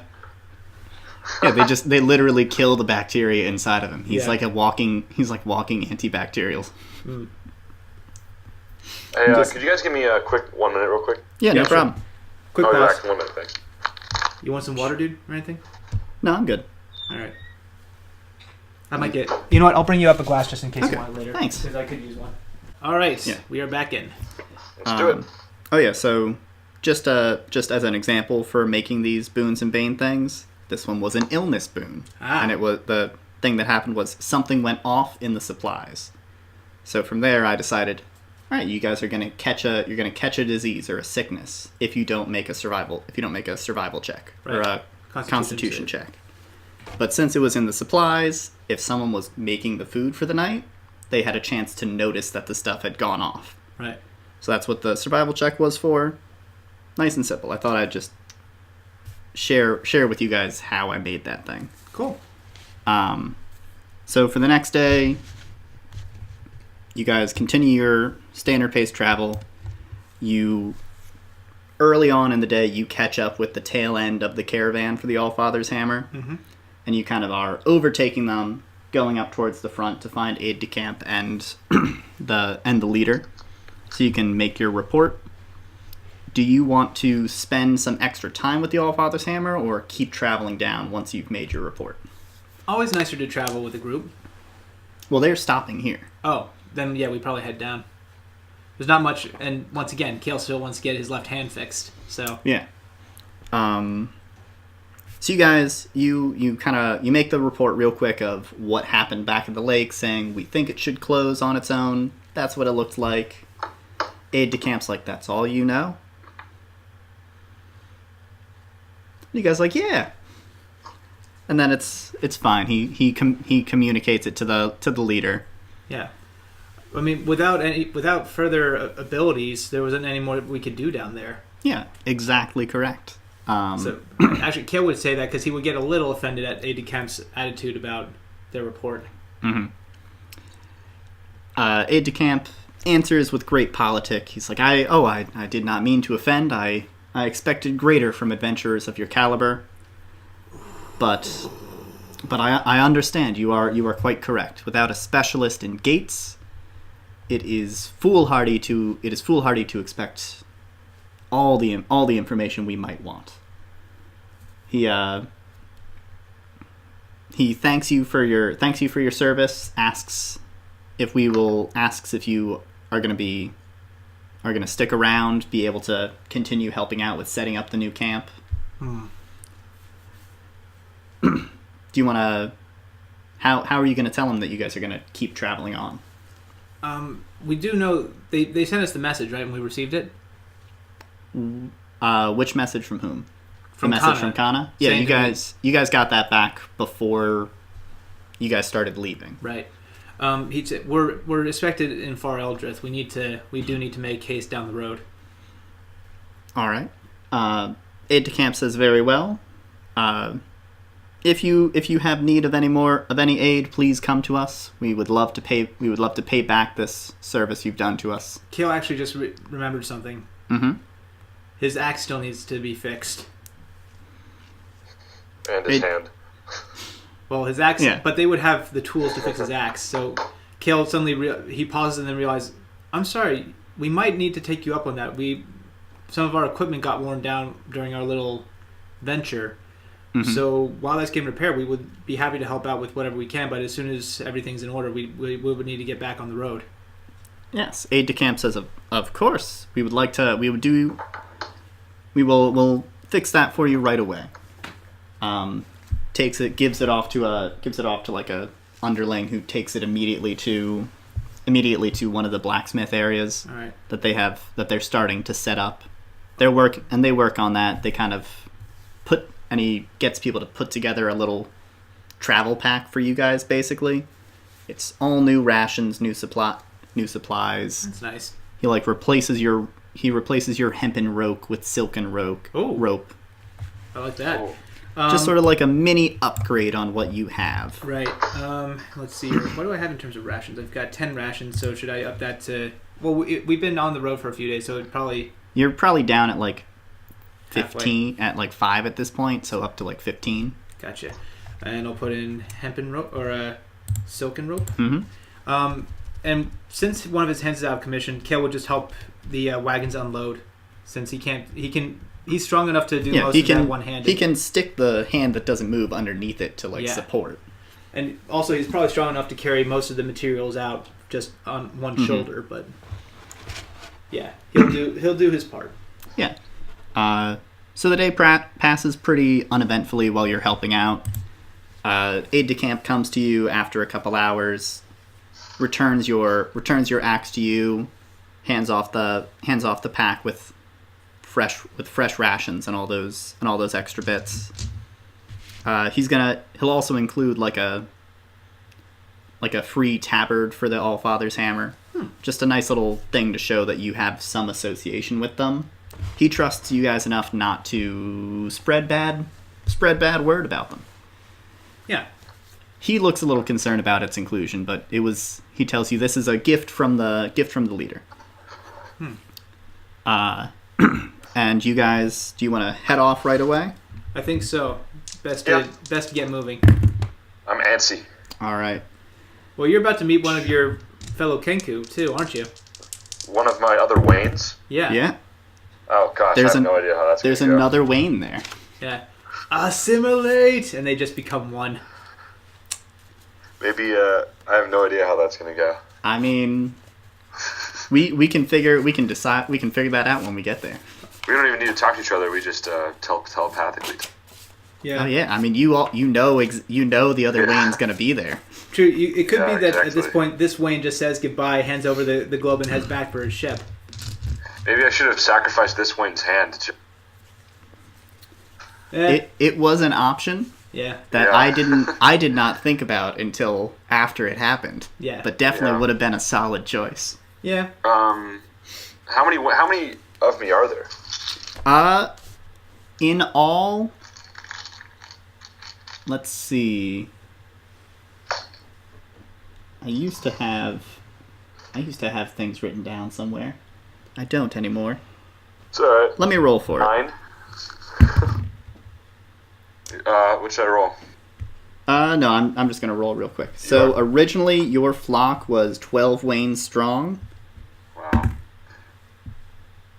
Sounds like and a good you flock. lost. Solid. When your wizard died, you lost 2. So there are a total of 10 wains out there. Oh man. Three of them were workers on the ship, the Raven, that was back at the lake. Okay. So you're one of those 3. One of them is off with Kana and them, and the other 6 are In the wind. in various locations. Gotcha. A couple of Okay. they're spread about through the major cities in the world. The Waynes are city slicker. Definitely. That's true. They're probably leaving the cities to find some other place where they like to be more. Yep. Sounds about right. Wow. All right, so you continue traveling on. You get a decent chunk of travel out of the way. Now, Wayne, I'm going to need you to pick 1 or 2 for me. 1. All right.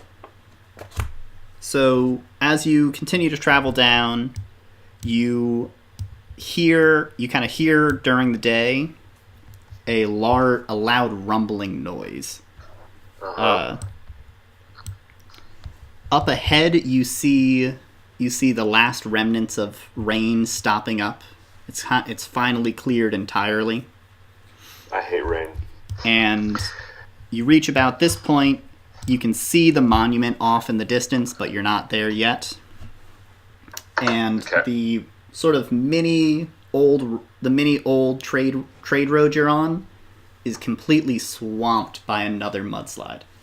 Gosh. Another one of these hills has broken apart in the constant rain that had been out here. And I guess with the stopping of the rain, it just it broke apart and slid down. And in the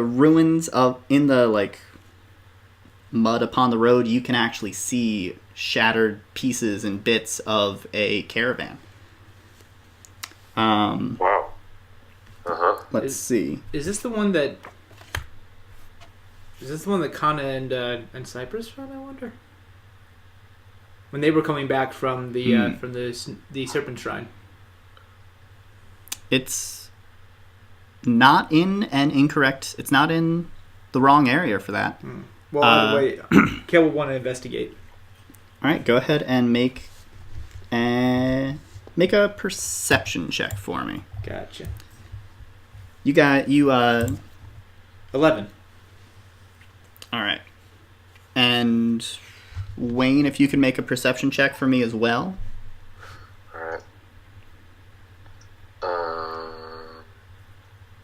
Boom. 11. Matching Nice. 11 partners. Yes, sir. So you get up closer to it to take a look and see. You can see there's some evidence that there were attempts made to kind of dig into the mud to uncover something near where the bits of wagon you can see poking out are. But the mud it must have been too fresh, too slick, because there's not that much in the way of digging it out. When you try to kind of figure out a way to get there, everything still seems too sloshy and untraversable to get out to investigate it too closely. But there doesn't seem to be, you don't hear any voices, you don't see any signs of life or anything. So hopefully any people in the caravan were able to get out. From the fact that there's traces of trying to help them, there must have been other wagons that hadn't been hadn't been hit by the mudslide. But there's nothing there. Nothing that you can tell.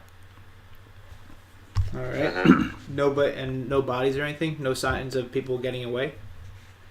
I mean, there's tracks of wagons leading away from it. There's no signs of people in the mud area. Okay, that's good. I guess Kayl would just move on from there. Yeah. There's nothing to see. We're just like, all right. Yeah. So you finish out the rest of the day. You reach the base of this very large. Good Lord, my words are escaping out of my mouth. It's a monument. It's like this giant statuesque looking obelisk thing. It's shaped like a tree, actually. Huh. It's mammoth and huge, but it's barren. So like it looks like a massive dead redwood or something. There's no leaves or anything, but you can see some great big branches reaching out of the top. And it gives a feeling of being ancient, like unbelievably old. Wow. There's no people or anything around, but you can spot off in the distance. Whee! Oh, that's zooming. I need to clear up my pages on this thing. Can I move you? I can. Whee! You can spot off in the distance this sort of castle-looking building positioned in the woods. Whoa. It's a little hidden behind the crest, the beginning of this sort of mountainous range you can see rising up, going off to the east. But it looks like this is kind of the entrance into this wooden area. I know that castle. Really? Out of game, yeah. What's Some it of our dear called? family friends.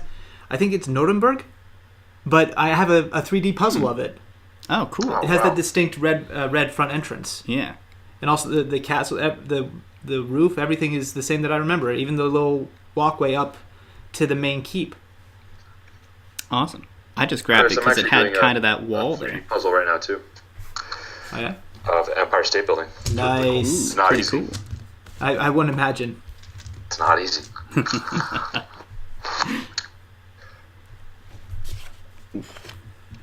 Yes, but sorry. So you were saying it's Yeah. So this looks like kind of it's the only building you can see in that wooded area, okay. and it's right towards kind of the entrance of that wooded section that was on the map. It's fairly foreboding, and you can't quite make out any signs or sigils on it from where you are. But it's getting pretty late. You think you could probably arrive there if you continue traveling now. You could probably arrive there in the morning if you traveled through the night, or you could rest at the foot of the monument where you are, and then travel the next day, and you'd arrive there like mid-afternoon. I'd probably vote to stay here because honestly, wearing ourselves down when we're not in top fighting condition, not the best idea. Yep. Okay. All right, so let's see. we'll divide the watch between the three of us and blah blah. Yeah. Do you want us to roll perception checks or anything for our watches? We're doing Yeah, go ahead. alternating watch. All right, yeah, because if it's a long rest, we need to do 8 hours. So I'll do. So you need 8 hours of not intense activity, Right. but you only have to sleep 6 of those hours. You can be up doing things like being on watch, as long as you don't have to actually do anything while you're on watch. Kind of wish we had a wood elf with us because then they would only need the 4 hours and they could take a 4 They hour. still need 8 hours I for know. a long rest. Yeah, but to get the benefits of the long rest, but they could have a 4 hour watch, so other people could get their 6 hour requirement. You know what? Kayl will take the hit on that.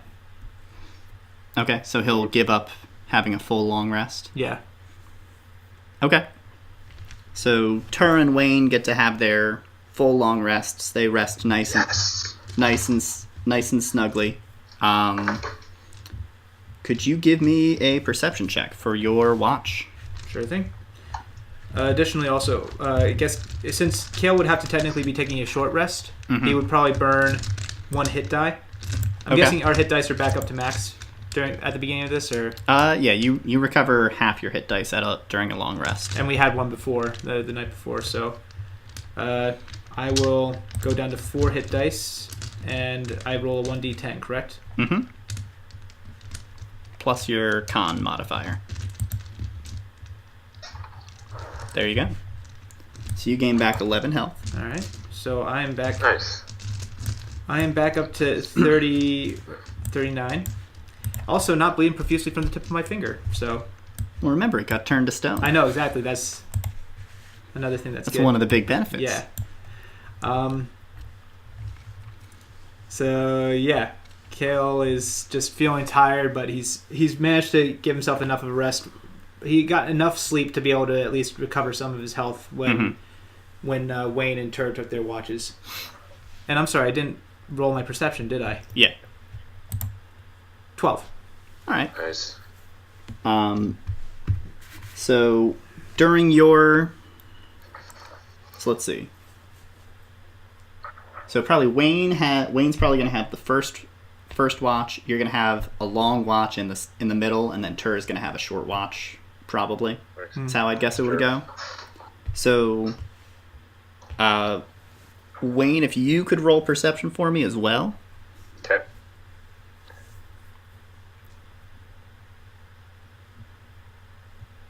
Oh man. All right. So Wayne, you get very distracted because near the end of your watch, you actually notice up in the skies above you, there's the beginnings of a meteor shower, and it's absolutely gorgeous. They're just flying across the skies. You're getting to see nice big long tails. They're close, far enough in the atmosphere that they start burning up. And some nice ethereal music starts playing. In your brain, you get sort of like an operatic effect on it, and it's Maybe gorgeous. I have one of my other Waynes like play the lute for me. You can hear it through the telekinetic link. Yes, exactly. Wherever they are, every Wayne just suddenly turns and looks up at the sky and views this beautiful thing. And it lasts through the end of your watch long enough that you look down at the fire and like, whoa, it's been a long while. You wake up, Kayl, point up to the sky, and you get to go to sleep. Yeah. Yep. Kayl gets to see this beautiful, magnificent meteor shower. It's slowing down now, and it finally comes to an end about halfway through your watch.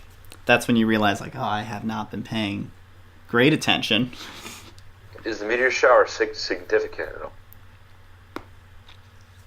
People might like to know that you saw that there was a meteor shower, but unless you find like an astrologer or something, or some sort of wizard who cares about the night sky that much, they might not be too interested in it. Definitely still worth telling if people are asking about interesting things you've seen. Yeah, that's it though. Yeah. It doesn't have any like gameplay effects on you at the moment. So you manage to, after that ends, you manage to pass your watch with no incident. Do you have anything you want to work on during your watch? Like small thing to keep you occupied, or do you want to just focus on watching? I think you just focus on watching. Okay. He'd be doing his best not to fiddle with his stone hand. It's like when you have that scab you shouldn't pick at, but you're just really you're itching to do it. Considering what happened last time he picked at it. True. Got to be a little careful. Yeah. Yeah. But yeah, other than that, he'll probably just have his axe sitting on his lap, and he's just sitting and watching. Keeping eyes out. Yeah. All right, so missing Kana and Takra. the night passes after that, except for the meteor shower. It was uneventful. Nothing particularly big happened. You continue to travel the next day, and when you get towards the wooded area, you notice that the road leads directly into one section, and the woods are incredibly thick there. On each side, it's almost like it's almost impenetrable to go into the woods there. You could, if you wanted to, like you could slide in, but it would be incredibly rough. Like incredibly rough going. You would have to be constantly chopping off small branches, pushing your way through, scratched by briars and nettles and that sort of thing. Almost like a natural hedge maze. Very much. Hesmage. But there is a very unnatural seeming natural pathway through it that goes just straight down like that. And every so often on that pathway, on either side are lanterns. They are lit, illuminating the area, leading you along the path. Let's see. Kayl and Tur do not know the significance of the lantern, but Wayne, through his connection with the other Wayne, knows that this lantern... Got a lot of insight. This lantern looks exactly like the lantern that Tukra encountered. The Facey. On the strange fey creature. Well, Kayl would know about the Face Seeker lantern, wouldn't he? Because Tucker would have told him about it. When? Oh, no, I mean the lantern that appeared on the eye. Oh. It doesn't look like the Face Seeker lantern. Oh. It looks like the symbol that he saw. Oh. Well, that's all out of character. Maybe Wayne would do that, but Kayl doesn't have an inkling. So do you want to have Wayne tell Kayl that this looks a lot like that? This looks a lot like the symbol of that was on a monster the others had fought. Yeah. So Wayne informs you that this lantern looks a lot like a symbol that was on the eye of this strange, crazy monster. You guys remember? You guys had that. You had the notebook, right, where it talked about who the old man Green was, or Old Hunter Green. Yeah. And how he was affiliated with some group in Far Eldrith. Yeah. Okay. So you know this is a symbol that is connected with Far Eldrith here. Okay. So that castle might actually just be sort of a way station or a first stop into Far Eldrith. Exactly. So as you keep traveling, the lanterns continue to show up. They're sort of, think like mile markers on the highway. Okay. Saying like, hey, you've gone another half mile. You've gone another 2 miles or whatever. All right. Eventually, you arrive at the gates of that castle you saw. And the gate sort of spreads out. The forest goes around it. And there we go. We decided to actually take the natural path in, right? Or did we decide to go through the mountains with the other group? Natural path. Okay. So we are actually going the right way. Mm-hmm. Gotcha. And as you guys get closer and closer... Let's see, so it's been 4 days? Yeah. Wow. You notice another group, actually, at the gates of the castle. It is Kana and everybody. I'm not scared. Kayl would yell out to them. Mm-hmm. And if Kana hears him, she would run up and hug him and give him a kiss, and Tucker would just walk up and pat him on the shoulder until he sees the left hand that's wrapped around Kana and says, "What did you do?" And Kayl will respond, kind of, yeah, dungeon mishap? Dungeon mishap. A little bit, yeah. Tucker would do the oof. ugh, the Kif sigh. Okay. And I think Tucker has it prepped. This is a perfectly good time to ask Wayne, what would you like to happen with multiple Waynes meeting each other? Highlander. So there's another Wayne in this party? Yeah. He came along. Unless you want to Well, have like obviously, swapped off. we must do our Wayne greeting, So which is go for it. we start 50 feet away from each other, facing each other. We dash, jump up in the air, do a couple flaps each, in perfect synchronization, by the way, because Obviously. that's how we do it. And then put our right wing out and give each other kind of high five, kind of elbow lock, and do a few twirls in the air, land, and once we land, still locked elbows, we just give a big squawk out to each other. Nice. I love it. It's pretty awesome. Every time the Waynes hang out. Yeah, anytime there's multiple Waynes, that's the first thing they have to do once they Now, catch when sight there's of each more other. than two, it gets a little complicated. Do they have But that to hasn't happened yet. do they have to like trio it together and just somehow Yes. catch? Yes. No, it's not somehow. It's very easy. It's Okay. very easy. That's just But- they can just do it perfectly. Yeah. It's perfect. Yeah. All But right. yeah, and then there's not really much to talk about. Yeah, you know everything each other knows. Yeah, we're kind of just chilling. Okay. So yeah. Do you want both of them to remain, or do you want one of them to go off now? Go off, have his own adventure. No, we want the Waynes to be separate. Okay. So 'Cause that's how after we cover the most ground. your greeting, you guys have like a quick. What do you think? Like a quick Wayne version of rock paper scissors to decide who stays and who goes. Yeah. Yes. All right. So Yeah. So there's the Wayne that, there's not really much difference between them right now. no, yeah. Outside of like what things you have with you, Oh yeah, I have your my Waynes own. are always the same. Like they experience everything each other experiences. Now, if one of them had a stone hand, it would be a little different. Yeah, he would. That one Right. would keep the stone hand. Yeah. No. Okay. We'll just stay with our current parties. Nothing crazy. All right. I know that's Are you boring. noticing the problem with Tucker's lesser restoration? That it doesn't affect He paralysis. needs not greater restoration. Yeah, which would include a 100 GP diamond. Oh boy. That stone hand is gonna stick around for a little while. At least until Tucker gets 5th level spell slots. Or we It's find gonna somebody. stick around for a while. Well, we're about to go into a place that's got a history of magic. So who knows? Maybe there's somebody That's who can very remove the true. curse.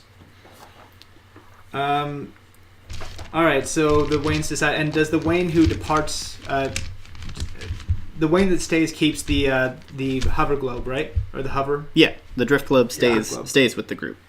That's gonna But stick in my head eventually, but right you now it guys- just keeps on. All you see, because there's besides the squawk at the end of the handshake of the Wayne shake, there's no communication here at all. It's all None. telepathic and mental. Oh, You just boy. see suddenly squawk, and they rush it. towards each other, fly up, do like this crazy triple twirl in the air, Yep. land, squawk, Yeah. and then one just exactly. walks away. No words spoken. All right. So yeah, Tucker won't Both be able to very help out with the dexterous. petrified hand until 9th level. Yeah, it's a little while. Yeah. All right. So during the weirdness of all, while the Wayne weirdness goes on, Kayl would just watch, and then as soon as the other Wayne is out of sight, Kayl would just turn in and say, "So, anyways, think you can do anything about this?" And Tucker would just say, "No, my magic isn't strong enough for that." I mean, he could run. Could he run some kind of nature check or Arcana check to see if there's anything that can be done? I mean, he knows what can be done. He's like, I can fix some things, but I'm not strong enough to fix that yet. Gotcha.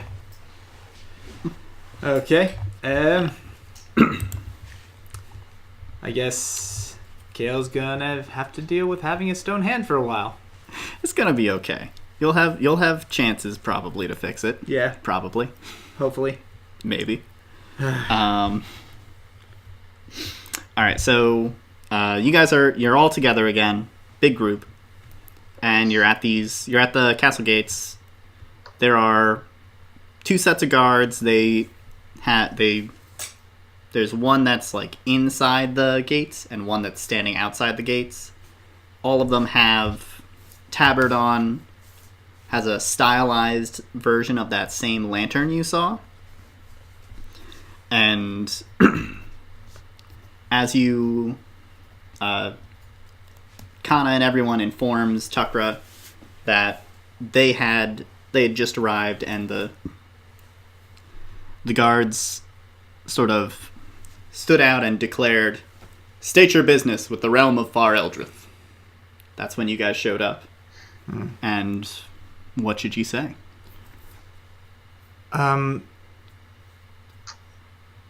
I guess Kana would take the lead on this. Kana and Cypress, and Cypress came from Far Eldrith. Cypress would know their customs best.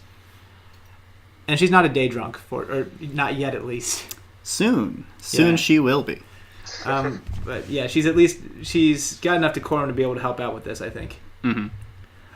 So Cypress will come up and say, "We come seeking knowledge regarding some of Far Eldrith's history." And what right have ye to enter? Right of birth. State thy name. Cypress Jokala. He turns to the guard in the shack. Cypress Jokal? Oh, yeah. Thou art from the monastery, yes? Aye. Enter as ye may. Who are these? My adventuring party. And their business? Same as mine. Is that legit? Like, can we let them in? Goes back and looks to the other guard. Other guard inside just kind of nods his head. Enter as ye may. There shall be a check within. Keep thy weapon sheathed, and there will be no problems. Soon, ye shall be able to enter. But first, we must have a period of time waiting. The guard inside just has his head in his hands, like, oh my god. Kayl's gonna try and bring a little levity and say, "Hey, are shields a problem with that? Because mine's kind of stuck right now." Is a shield a weapon, sir? Well, no, but Answer the question! it's armament, so I thought that I should at least run it by you. Guard turns back like, shields are okay, right? Are they okay? Yes, sir. No, sir. Shield shall not be a problem, good sir. Kayl's gonna smile and nod, and as he passes by, he kind of grins at Kana and Tukra, just giving them that I love messing with people, and Kana's just gonna be shaking her head, and Tucker's gonna just hold back a little chortle. The guard stands perfect like upright stance, arms at his sides, or like the one arm holding his spear, the other arm down at his side, perfectly still. He's way too serious about this. Can I do a perception check to see if I can hear when he exhales, when he lets off, or when he Yeah, go for it. releases his pose?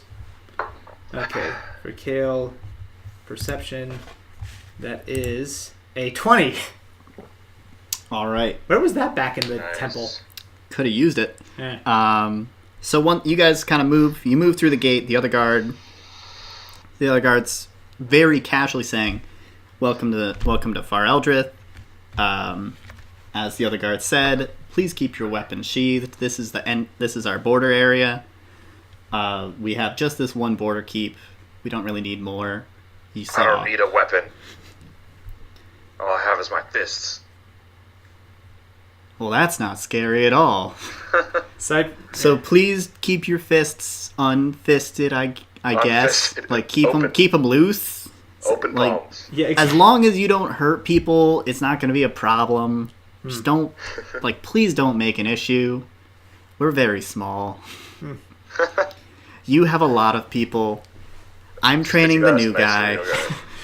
yeah. Oh man, this After this exchange, you finally hear the new guy. Oh God. This sergeant. Oh man, I feel really bad for this sergeant. Kayl might actually just flip him one of the gold coins he got by selling off the owlbear pelts. Just say, All right, go for it. Keep up the good work, man. Thanks, dude. Oh, sorry. We're we're just about to start a national holiday, actually. Huh. So we do need you to wait an extra day. We're not allowed to. It's man, which holiday? It's called the Reaping. It's our harvest. It's our harvest festival. Okay, that sounds a lot less intimidating when you actually explain it. Yeah. So yeah, let me just tell you a little bit. Because it's going to be confusing. It's going to be confusing if you make it to a town or the city. So during our harvest festival, we have like a competition between the boys and the girls.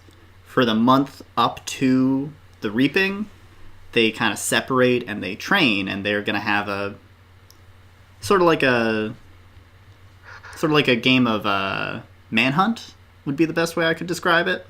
In a special in like a forest or a special part of the forest here, where the girls are trying to go in and find a living creature that they can take home, like take out of the forest with them. The boys are trying to get the creature that the girls get, and it's really fun. It's a great tradition.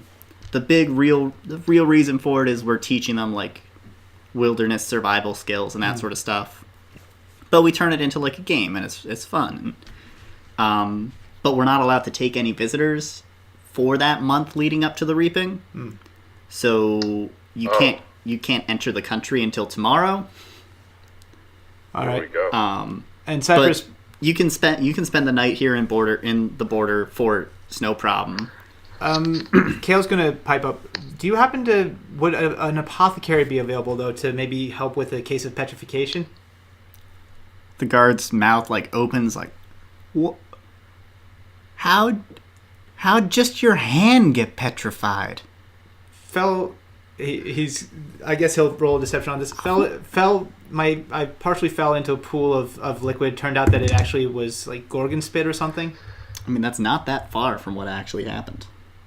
All right, but I'll run deception just All because. right, give me that deception check. He technically didn't fall in.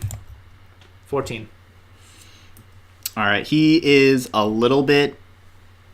He's got that look of I don't believe you, but I'm not going to call you out on it. All right. On his face. All right. Like, as he's staring, maybe in the capital, someone might be able to help out with that. But I mean, you're gonna have to go to the forest where we have the competition, because that's where everyone's gonna be. Okay. Well, and we were planning to go there anyways, right? Kayl says to the rest of the group that they've caught up with, and they all nod along. Because the main point of this mission is to actually go and try and find information on how to get rid of the rest of the Elder Green, right? Yeah, you were going to be going to the capital, because that's the place that's going to have the most info on what he is, Fae and stuff like that. Do you want to ask this guard about that at all? Or do you want to keep it under your belt for now until you actually make it into the country? Just to avoid having a panic, you'd probably wait until, or kind of at least would be thinking we should probably wait until we were speaking with experts on the subject, so we're not raising any kind of paranoia. Okay. So the guard, he tells you a little bit more about it, just sort of bits and pieces, a little bit about when he was a kid and how the boys managed to come out on top when he went through the reaping, but the girls have been on a serious winning streak recently. They've been the ones they've managed to make it out most of the time. He's just kind of giving you some small talk, little bits and pieces. Walks you through the courtyard area here, towards the main building. All right. When he gets there, he's like, so you, pointing to Wayne and Tur. I've noticed you are not exactly like me. Do you need to sleep outside or something? Like, Can you sleep in beds? I am a normal bird man. I like a bed just like any other bird man. All right, good to know. I'll make a note of that. Okay, we got enough. I'm weary from my journey. We'll have some beds. Well, don't worry about it. He's not. You can tell he's not super comfortable around the not human type peoples. He's like a little off his game because we got two bird folks, and then everyone else just kind of looks like strange humans. Like they look weird. By the way, is the protege coming along? But no, he's standing by the gate. No. Tucker's protege, the boy, the partial Genasi now. No, he's staying back home. Okay. Yeah. He's not ready to go journeying out. He still can't control exactly what form of creature he is. True. He's still working on his casting. So he takes you in. He's showing you about the place. Shows you like, all right, here's our guest quarters. Y'all are gonna be staying here. We got there's a bunch of beds. Feel free, pick out whatever ones you want.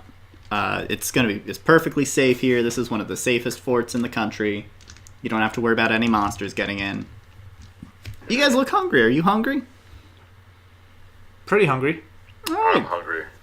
This is my favorite part about showing people around the border fort. And he takes you down into this long hallway. It's getting hotter as you guys go down. And he turns down this stairwell. And it's a dark, creepy looking stairwell. You guys gonna follow him? Sure. Yeah. Okay.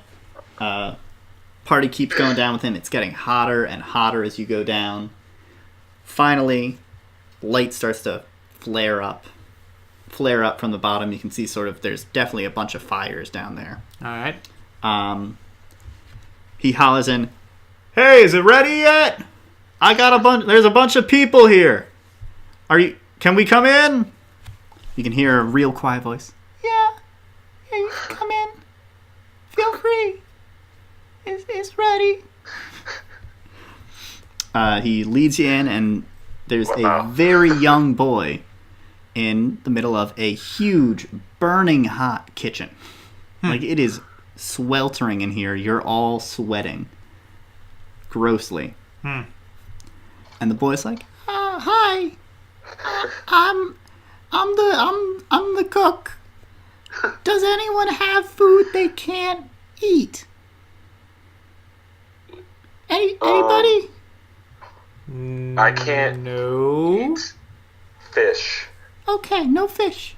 Or shellfish. All right, no shellfish. Okay. What's a shellfish? Is that like when you don't give someone to something?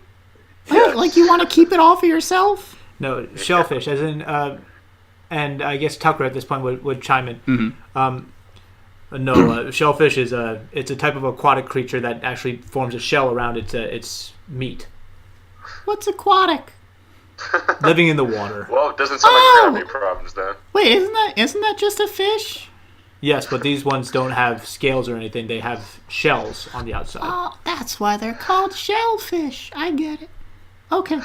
Does anyone have something they really want? Now I only have bread. I'll take some bread. And meat. I got meat too. I can make bread and meat. Does anyone Sounds really good. want bread and meat? Sure. Sounds good. Okay. Anything Give me like 10 minutes, and then I'll have food for you. All right. Okay, Connor's gonna pull an insight on this because this is just creepy as all get out. This is not sitting you right gonna with do? Connor. You're gonna take some insight onto what? Into the whole situation. This doesn't feel right. That's All an right. 11. No, this is just a very young boy who is the border keep's cook. I will say this is the point you realize you haven't seen anyone else yet.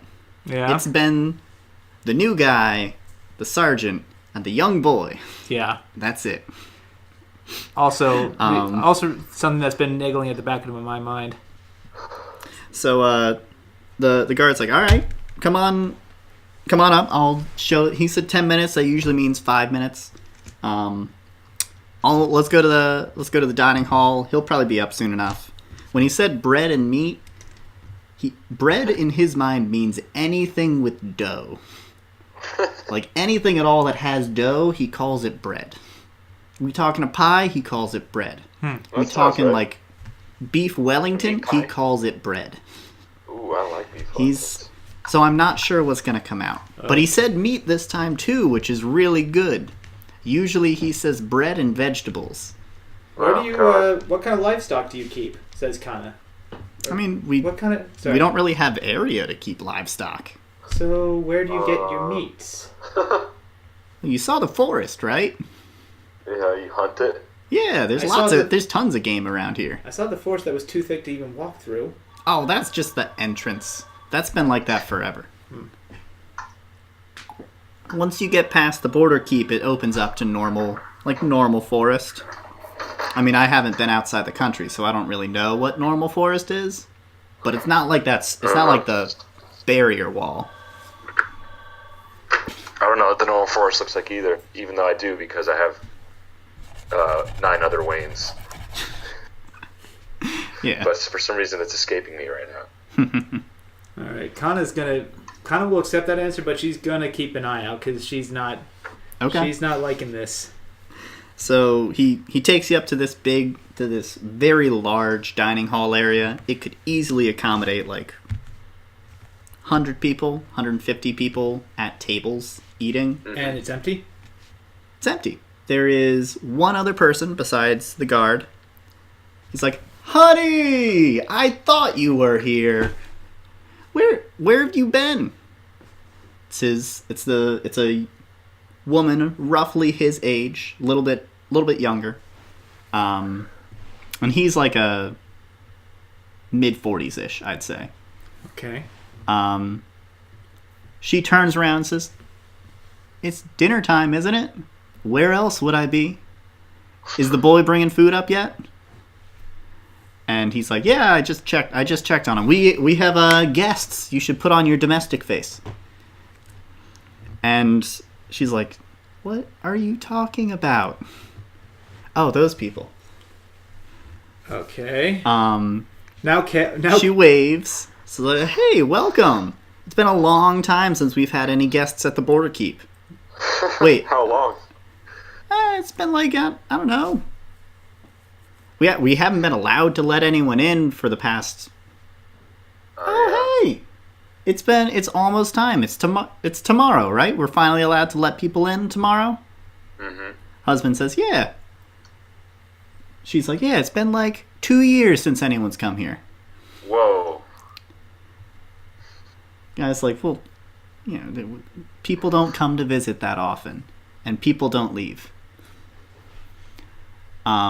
But yeah, the food should be here any minute now, like real quick.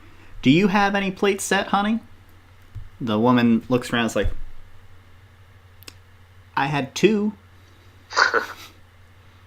Oh, I was supposed to set one for the new guy, wasn't I?" She dips over to the side of the room and starts pulling out bunches and bunches of plates to set plates for everybody up. "Do you guys want to sit at the same table as me and my hubby, or separate table for y'all?" It's always nice to eat together, says Kayl.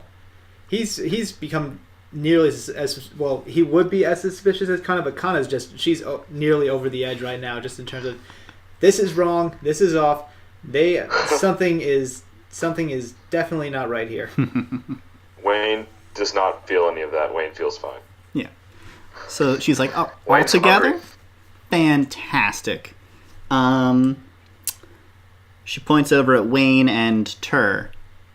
Can you guys use utensils, or do you just have to like peck at it? I have hands.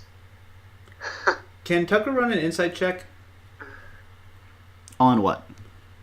on the husband and the wife. He wants to. I want to see. I don't want to have it just be that because Khan's suspicious, he's suspicious. So I'm trying to think about how to. Because I have an idea. I do have an idea right now. Okay. Yeah. So. Yeah, you know what? I think Tucker at this point, even Tucker would say that something's not right here. Okay. He's not. He's also not the most trusting individual in the norm, anyways. Yeah. What is he suspicious of? Their behavior, saying how it's been 2 years and how nobody leaves. Yeah, it is a little suspicious, but they got a story. Okay. Go ahead. Roll his insight. All right. Insight is at 0. What's that? Oh right. Wait, how's that possible? His insight should be. Insight's intelligence, I think, if I remember correctly. It says it's wisdom. Huh. I don't know how it's 0 then. Apparently, my wisdom is 0 as well. You must have just not set up your sheet then. Oh wait, I'm looking at Kayl. That's why. Ha Ugh. Takra. Okay. Here we go. Insight. That's at a 4. Yeah. That's definitely different. That's a 15. 15. So you are suspicious of their behavior. What in particular are you observing about them? So right now the wife is setting out plates. The husband is sort of just chit-chatting with the wife while she's doing it, gossiping about the new guy. Takra. Are you watching like the way they move, how they talk, their tone, their body language? How they move. How they move and talk, I think. Their body language he wouldn't be so privy to, but there's one thing, but I have an idea on how to figure out what's going on behind the scenes here. Okay. So with 15, watching the way they move and listen and like listening closely to how they talk, they're moving about how you would expect them to. They're like middle-aged folk. The wife moves with a slight little bit of a limp. Possibly like she might have some sort of old injury. The husband moves like you would expect a soldier to move. He's got some amount of grace and dexterity, but he's definitely also clearly on the stronger side of people. He's a little stiff in his movements. There's like when they're close together, there's the sort of unconscious affections you might expect to see between an old married couple. Okay. Like the gentle caress, the like leaving like the hand on hand sort of thing. Just sort of normal stuff. Okay. Nothing seems untoward about the way they're moving. All right. Takra is going to. Everybody's saying down. He's actually going to. Before saying down, he's going to turn to them and say, part of my order is that before a meal, I'm expected to complete a set of prayers. Oh, the wife says, we make prayers too. I need to be surrounded by nature at the time.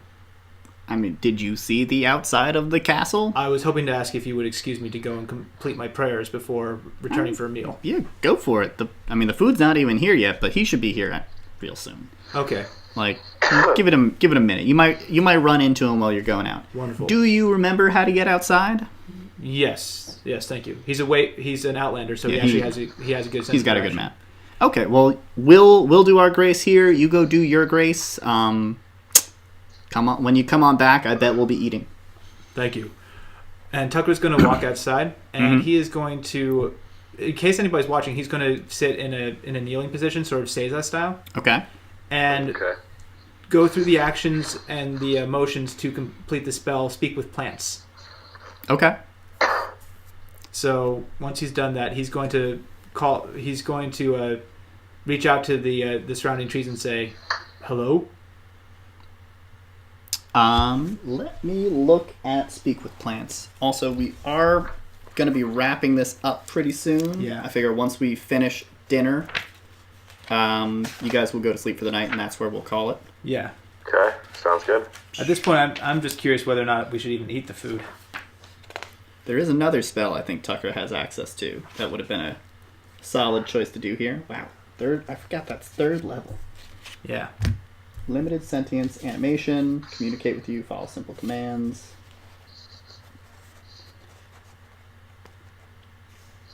Okay, limited sentience, nice.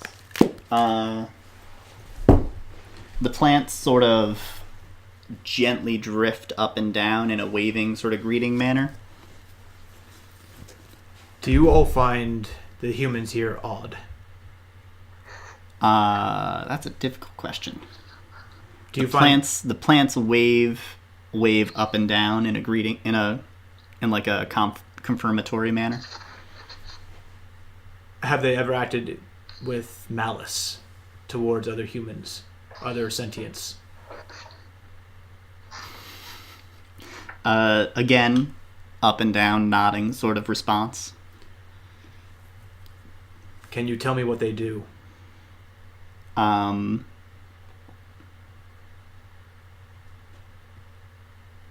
So let's see. So are you in the... Did you go fully out of the gates towards the really dense trees out front, or are you just in the sort of...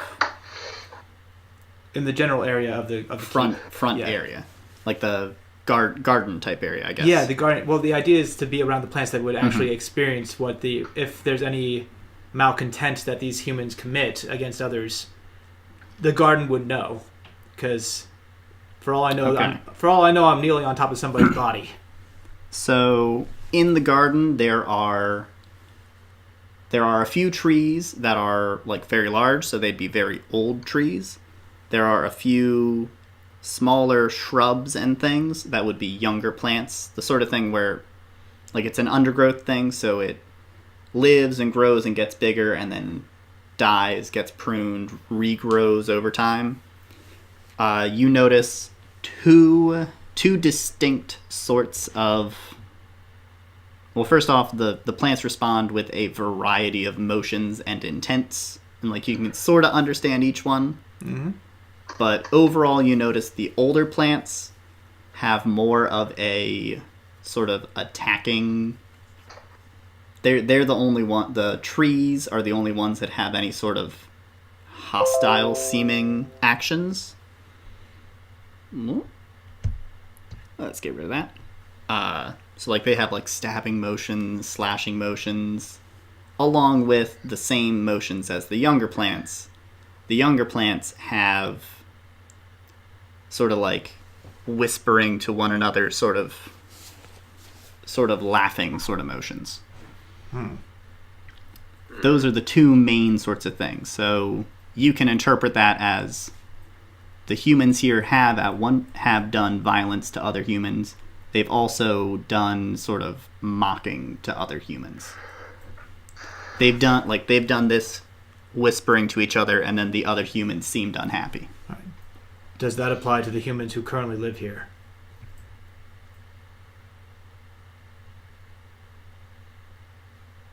You get the nodding motion again. Man, you're making it hard. You're making me think with these questions. I'm trying to make them yes or no. I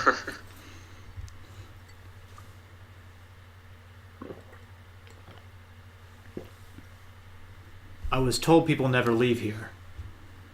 Where do they go? No, people have come, but where do they go? Because there's only the 4 people here left. The plants have some confusion. Like there's some disagreement almost kind of in the way they react, but then they sort of point over towards the gate and then point in towards the country. So they meant they don't leave Far Eldrith. Well, no, you say, do they ever leave? They express confusion, and then they point to the gate, and they point to the... Or, and your follow-up question was, what way do they go? And they point to the gate, and they point into the country. Okay. So that's her...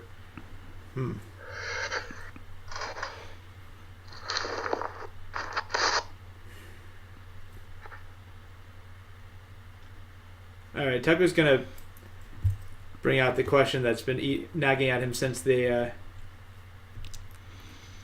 No, you know what? he wouldn't. I don't think he'd come to that conclusion. Maybe Kana would, since she's extremely cynical. Tucker would just thank the plants, and he would get up and go back to the keep for dinner. Okay, so before Tucker goes back, we're going to pop back to the dining hall. All right. So All right, I'm just chilling, talking, making small talk with these people. yeah, you guys are all just chit-chatting, talking about, like, the husband and wife are going back and forth on who they think is gonna come out on top, the boys or the girls, for the reaping.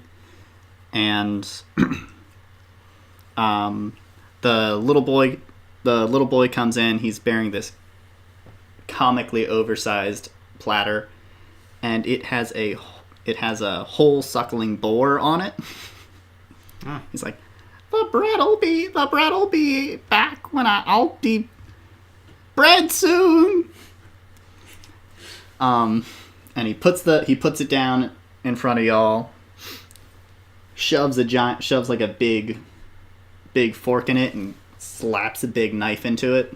And it takes like his whole body to move these things. He's like, oh,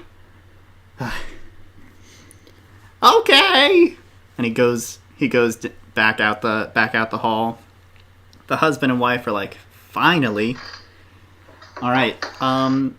If you guys don't mind, you could join us for our prayers. If not, it'll be just a moment. If you could please wait till we finish, then we can start eating. Your friend will probably be back soon enough, I bet. Or not, who knows. Sorry. But they're like, if you're gonna join us, please join hands. We do this. It's part of the prayers. If you don't want to, don't worry about it. Cypress would agree to it since she is from Far Eldrith herself. Mm-hmm. So yeah, she would join hands with them, and yeah, she would serve. And since I'm guessing, I'll have it set up that actually, I guess we could just flub who's sitting next to whom. Kayl would sit next to Kana. Yeah, I assumed it's kind of like whoever sits next to whoever. Yeah. Wayne seems the most comfortable with these people, so I bet Wayne and Turo would sit next to them. I'm hanging out. Yeah. I'm comfy. Yeah. So everyone's gonna join hands. Mm-hmm. The guard is like a little. He's like, oh yeah. Joins hands with Wayne if Wayne puts his hand out. He's like a little uncomfortable with it, but he's okay. He's doing it. And then the husband and wife are like, oh, thank you, Great Lantern. Protect us from those evil creatures in the forest. Destroy them, and do not let them come near us. Forever and together, amen. And then they put their hands down, open up their eyes, and are like, all right, let's dig in. Forest smells delicious. What evil creatures? Like the fairies and stuff. They're evil. They're the monsters you would be scared of coming in, right? Yeah. Exactly, see? That's why this whole place is made to make sure they can't get in. Yeah. Alright, so pass me that boar. And the guard starts carving off big honking chunks. What about the newbie? Is he with them now? No, he's still playing guard. All right. Do you mention the lack of the newbie? Yeah, actually, I think that Kayl would. Guard looks around. He's like, God damn it. That kid is way too dedicated. All right. I'll bring him a plate once we're done. Fair Just enough. somebody slice a piece and don't eat it. I'll bring it to him later. All right, let's get going on this guy. Oh yeah. This guy. Thanks, Kana. But you said it was a suckling boar. It is a suckling boar. Okay. Okay, that's good. As your friend Riley, I will remark, just because something is a boar at the moment doesn't mean it's always been a boar. I know it could have been polymorphed. Oh god. All right, back to the world. So the guard and his wife start eating happily. Are you guys going to join in? Yes, I'm I hungry. think Kana would wait for the bread, because in all honesty, she was the one who was thinking, this guy. And Kayl would just go whole hog, no pun intended. Yeah, and Cypress would probably be a bit more measured, but wouldn't be rude about it. She would also she would probably grab her drinking gourd at this point, full of a local wine from Forest Home. Yeah, and she's like, she said the prayer along with everyone. She knows it. Like, it's what you do before you eat around here. Yeah. She just hasn't done it out in the outside world because people are like weirded out. Yeah. Fae are a lot more common and a lot more integrated in other parts of the world. They're not considered evil. So you guys, like, you're eating. It's delicious. After maybe another 5 minutes, the young boy comes back. Bread! Yum! Delicious. He puts it down, and it's a big basket full of steamed buns. For some reason, I imagine this kid kind of looks like Morty. Yes. All right, that's canon. He looks like Morty. I love it. From now on, if we have a token for him, we must find a token. We must find a picture of Morty. Yeah. So they're like these. They're these small steamed buns. They have sesame seeds all covering the outside. Sweet in the middle. Pork. You should do them together. They're tasty. Then he leaves. Okay. Yeah. I guess I Kana love will this go young for chef. Kana will go for the steamed buns. Kayl will ask for her to pass one, and Cypress will just grab whatever is passed to her as well. They kind of get passed around. They're like an Asian steamed bun. They've got a layer of sesame seeds on the outside. Inside has like a sweet fruit filling. So I think it's apple sort of filling. So I think almost like a bulgogi. Yes, but not spicy at all. This is like a applesaucey sort of thing. Gotcha. To go really nicely with the pork. Gotcha. Okay. So maybe more like an unsweetened mochi. Just in terms of filling, because I get it's a savory bread with a sweet filling. Maybe more like a. It's more of like just a plain sort of very plain bread. The flavor entirely comes from the filling, and there's like a little nuttiness from the seeds on the outside. Okay. Like this is strange. This is strangely good food for a border fort. And the husband and wife don't seem surprised by it at all. But they eat it. They put it together, pop it open, and make like a little sandwich with the pork. And honestly, this is actually making me hungry listening to this. It's fantastically tasty. I'm pretty hungry too. Yeah, my mouth is watering. I love made-up food. Yeah. But so yeah, the dinner is delicious. Tucker comes back after a little while. Does he start in on the food immediately, or does he wait, do anything? Tucker, after the conversation the other thing is that he understands this is a military fort, so for all he knows, the plants were just indicating that in the past there was bloody conflict here. Mm-hmm. So he's still not sure what he was trying his best to work with the plants and figure out questions that would actually get him answers, but he feels like he's still just at the point where he doesn't know if he can fully trust these people. So he might go.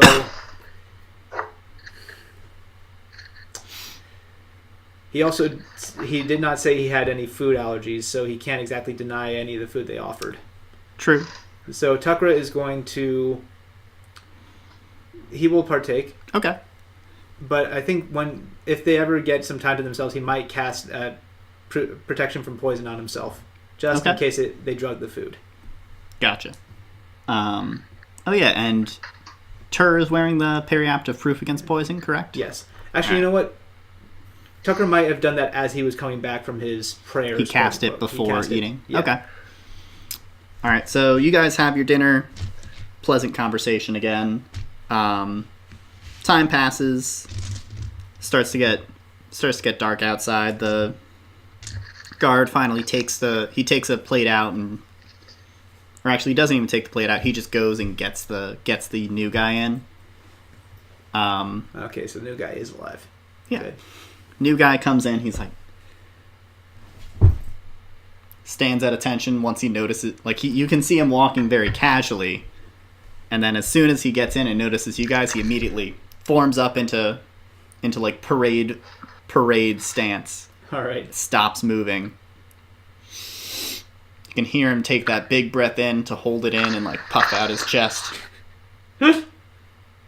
Citizens, visitors. At ease, soldier, says Kayl. He like almost lets out the breath and is like catches himself. Almost got him. And Kayl would actually say Permission to dine, sir. The guard next to him is like, that's why I brought you in here.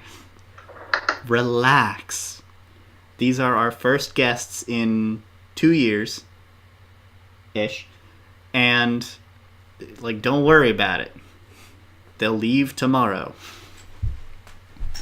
So, he relaxes a little bit. Puts up his gear on like a little place on the wall to place equipment like that for the guards. Sits down and is like, delicious. So I've never seen the guy who cooks this stuff. But it's always so tasty. He's just talking to himself. He doesn't realize you guys can even hear him. What do you mean you've never seen him, says Kana. Ah! You could hear me? What, you thought you were internally monologuing?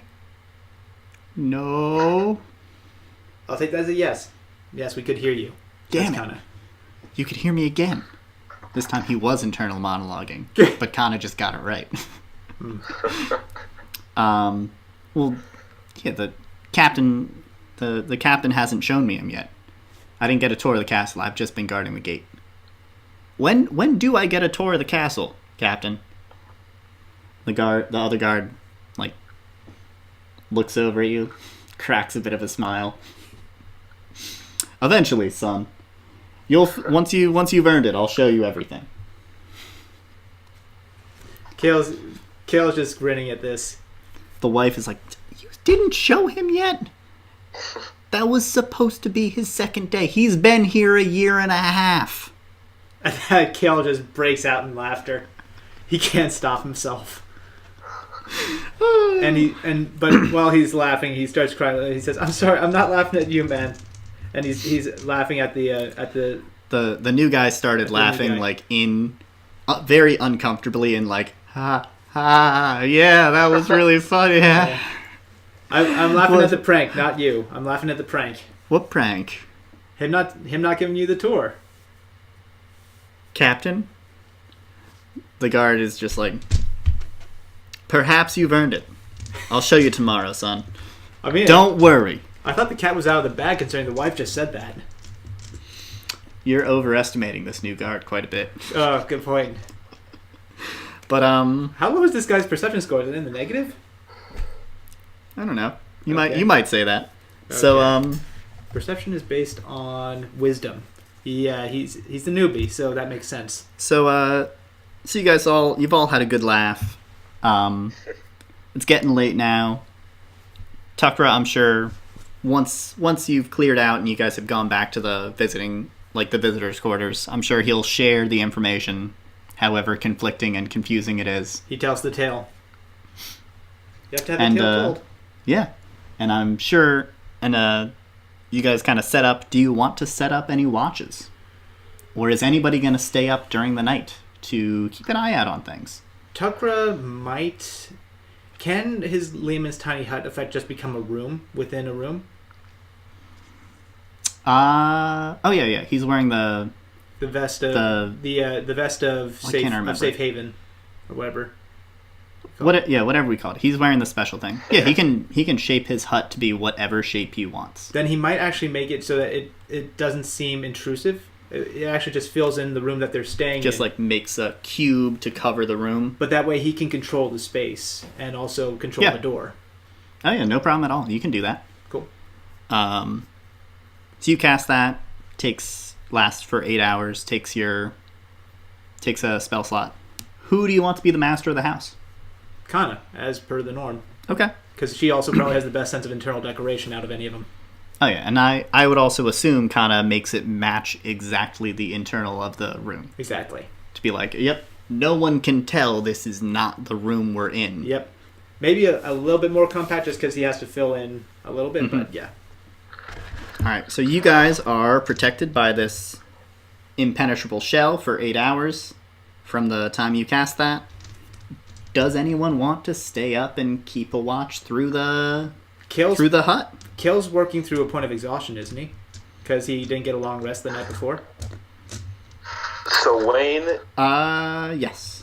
Okay, so he'd probably get the full sleep. But sorry, what were you saying, Wayne is, for some reason, very comfortable with these people, I feel like.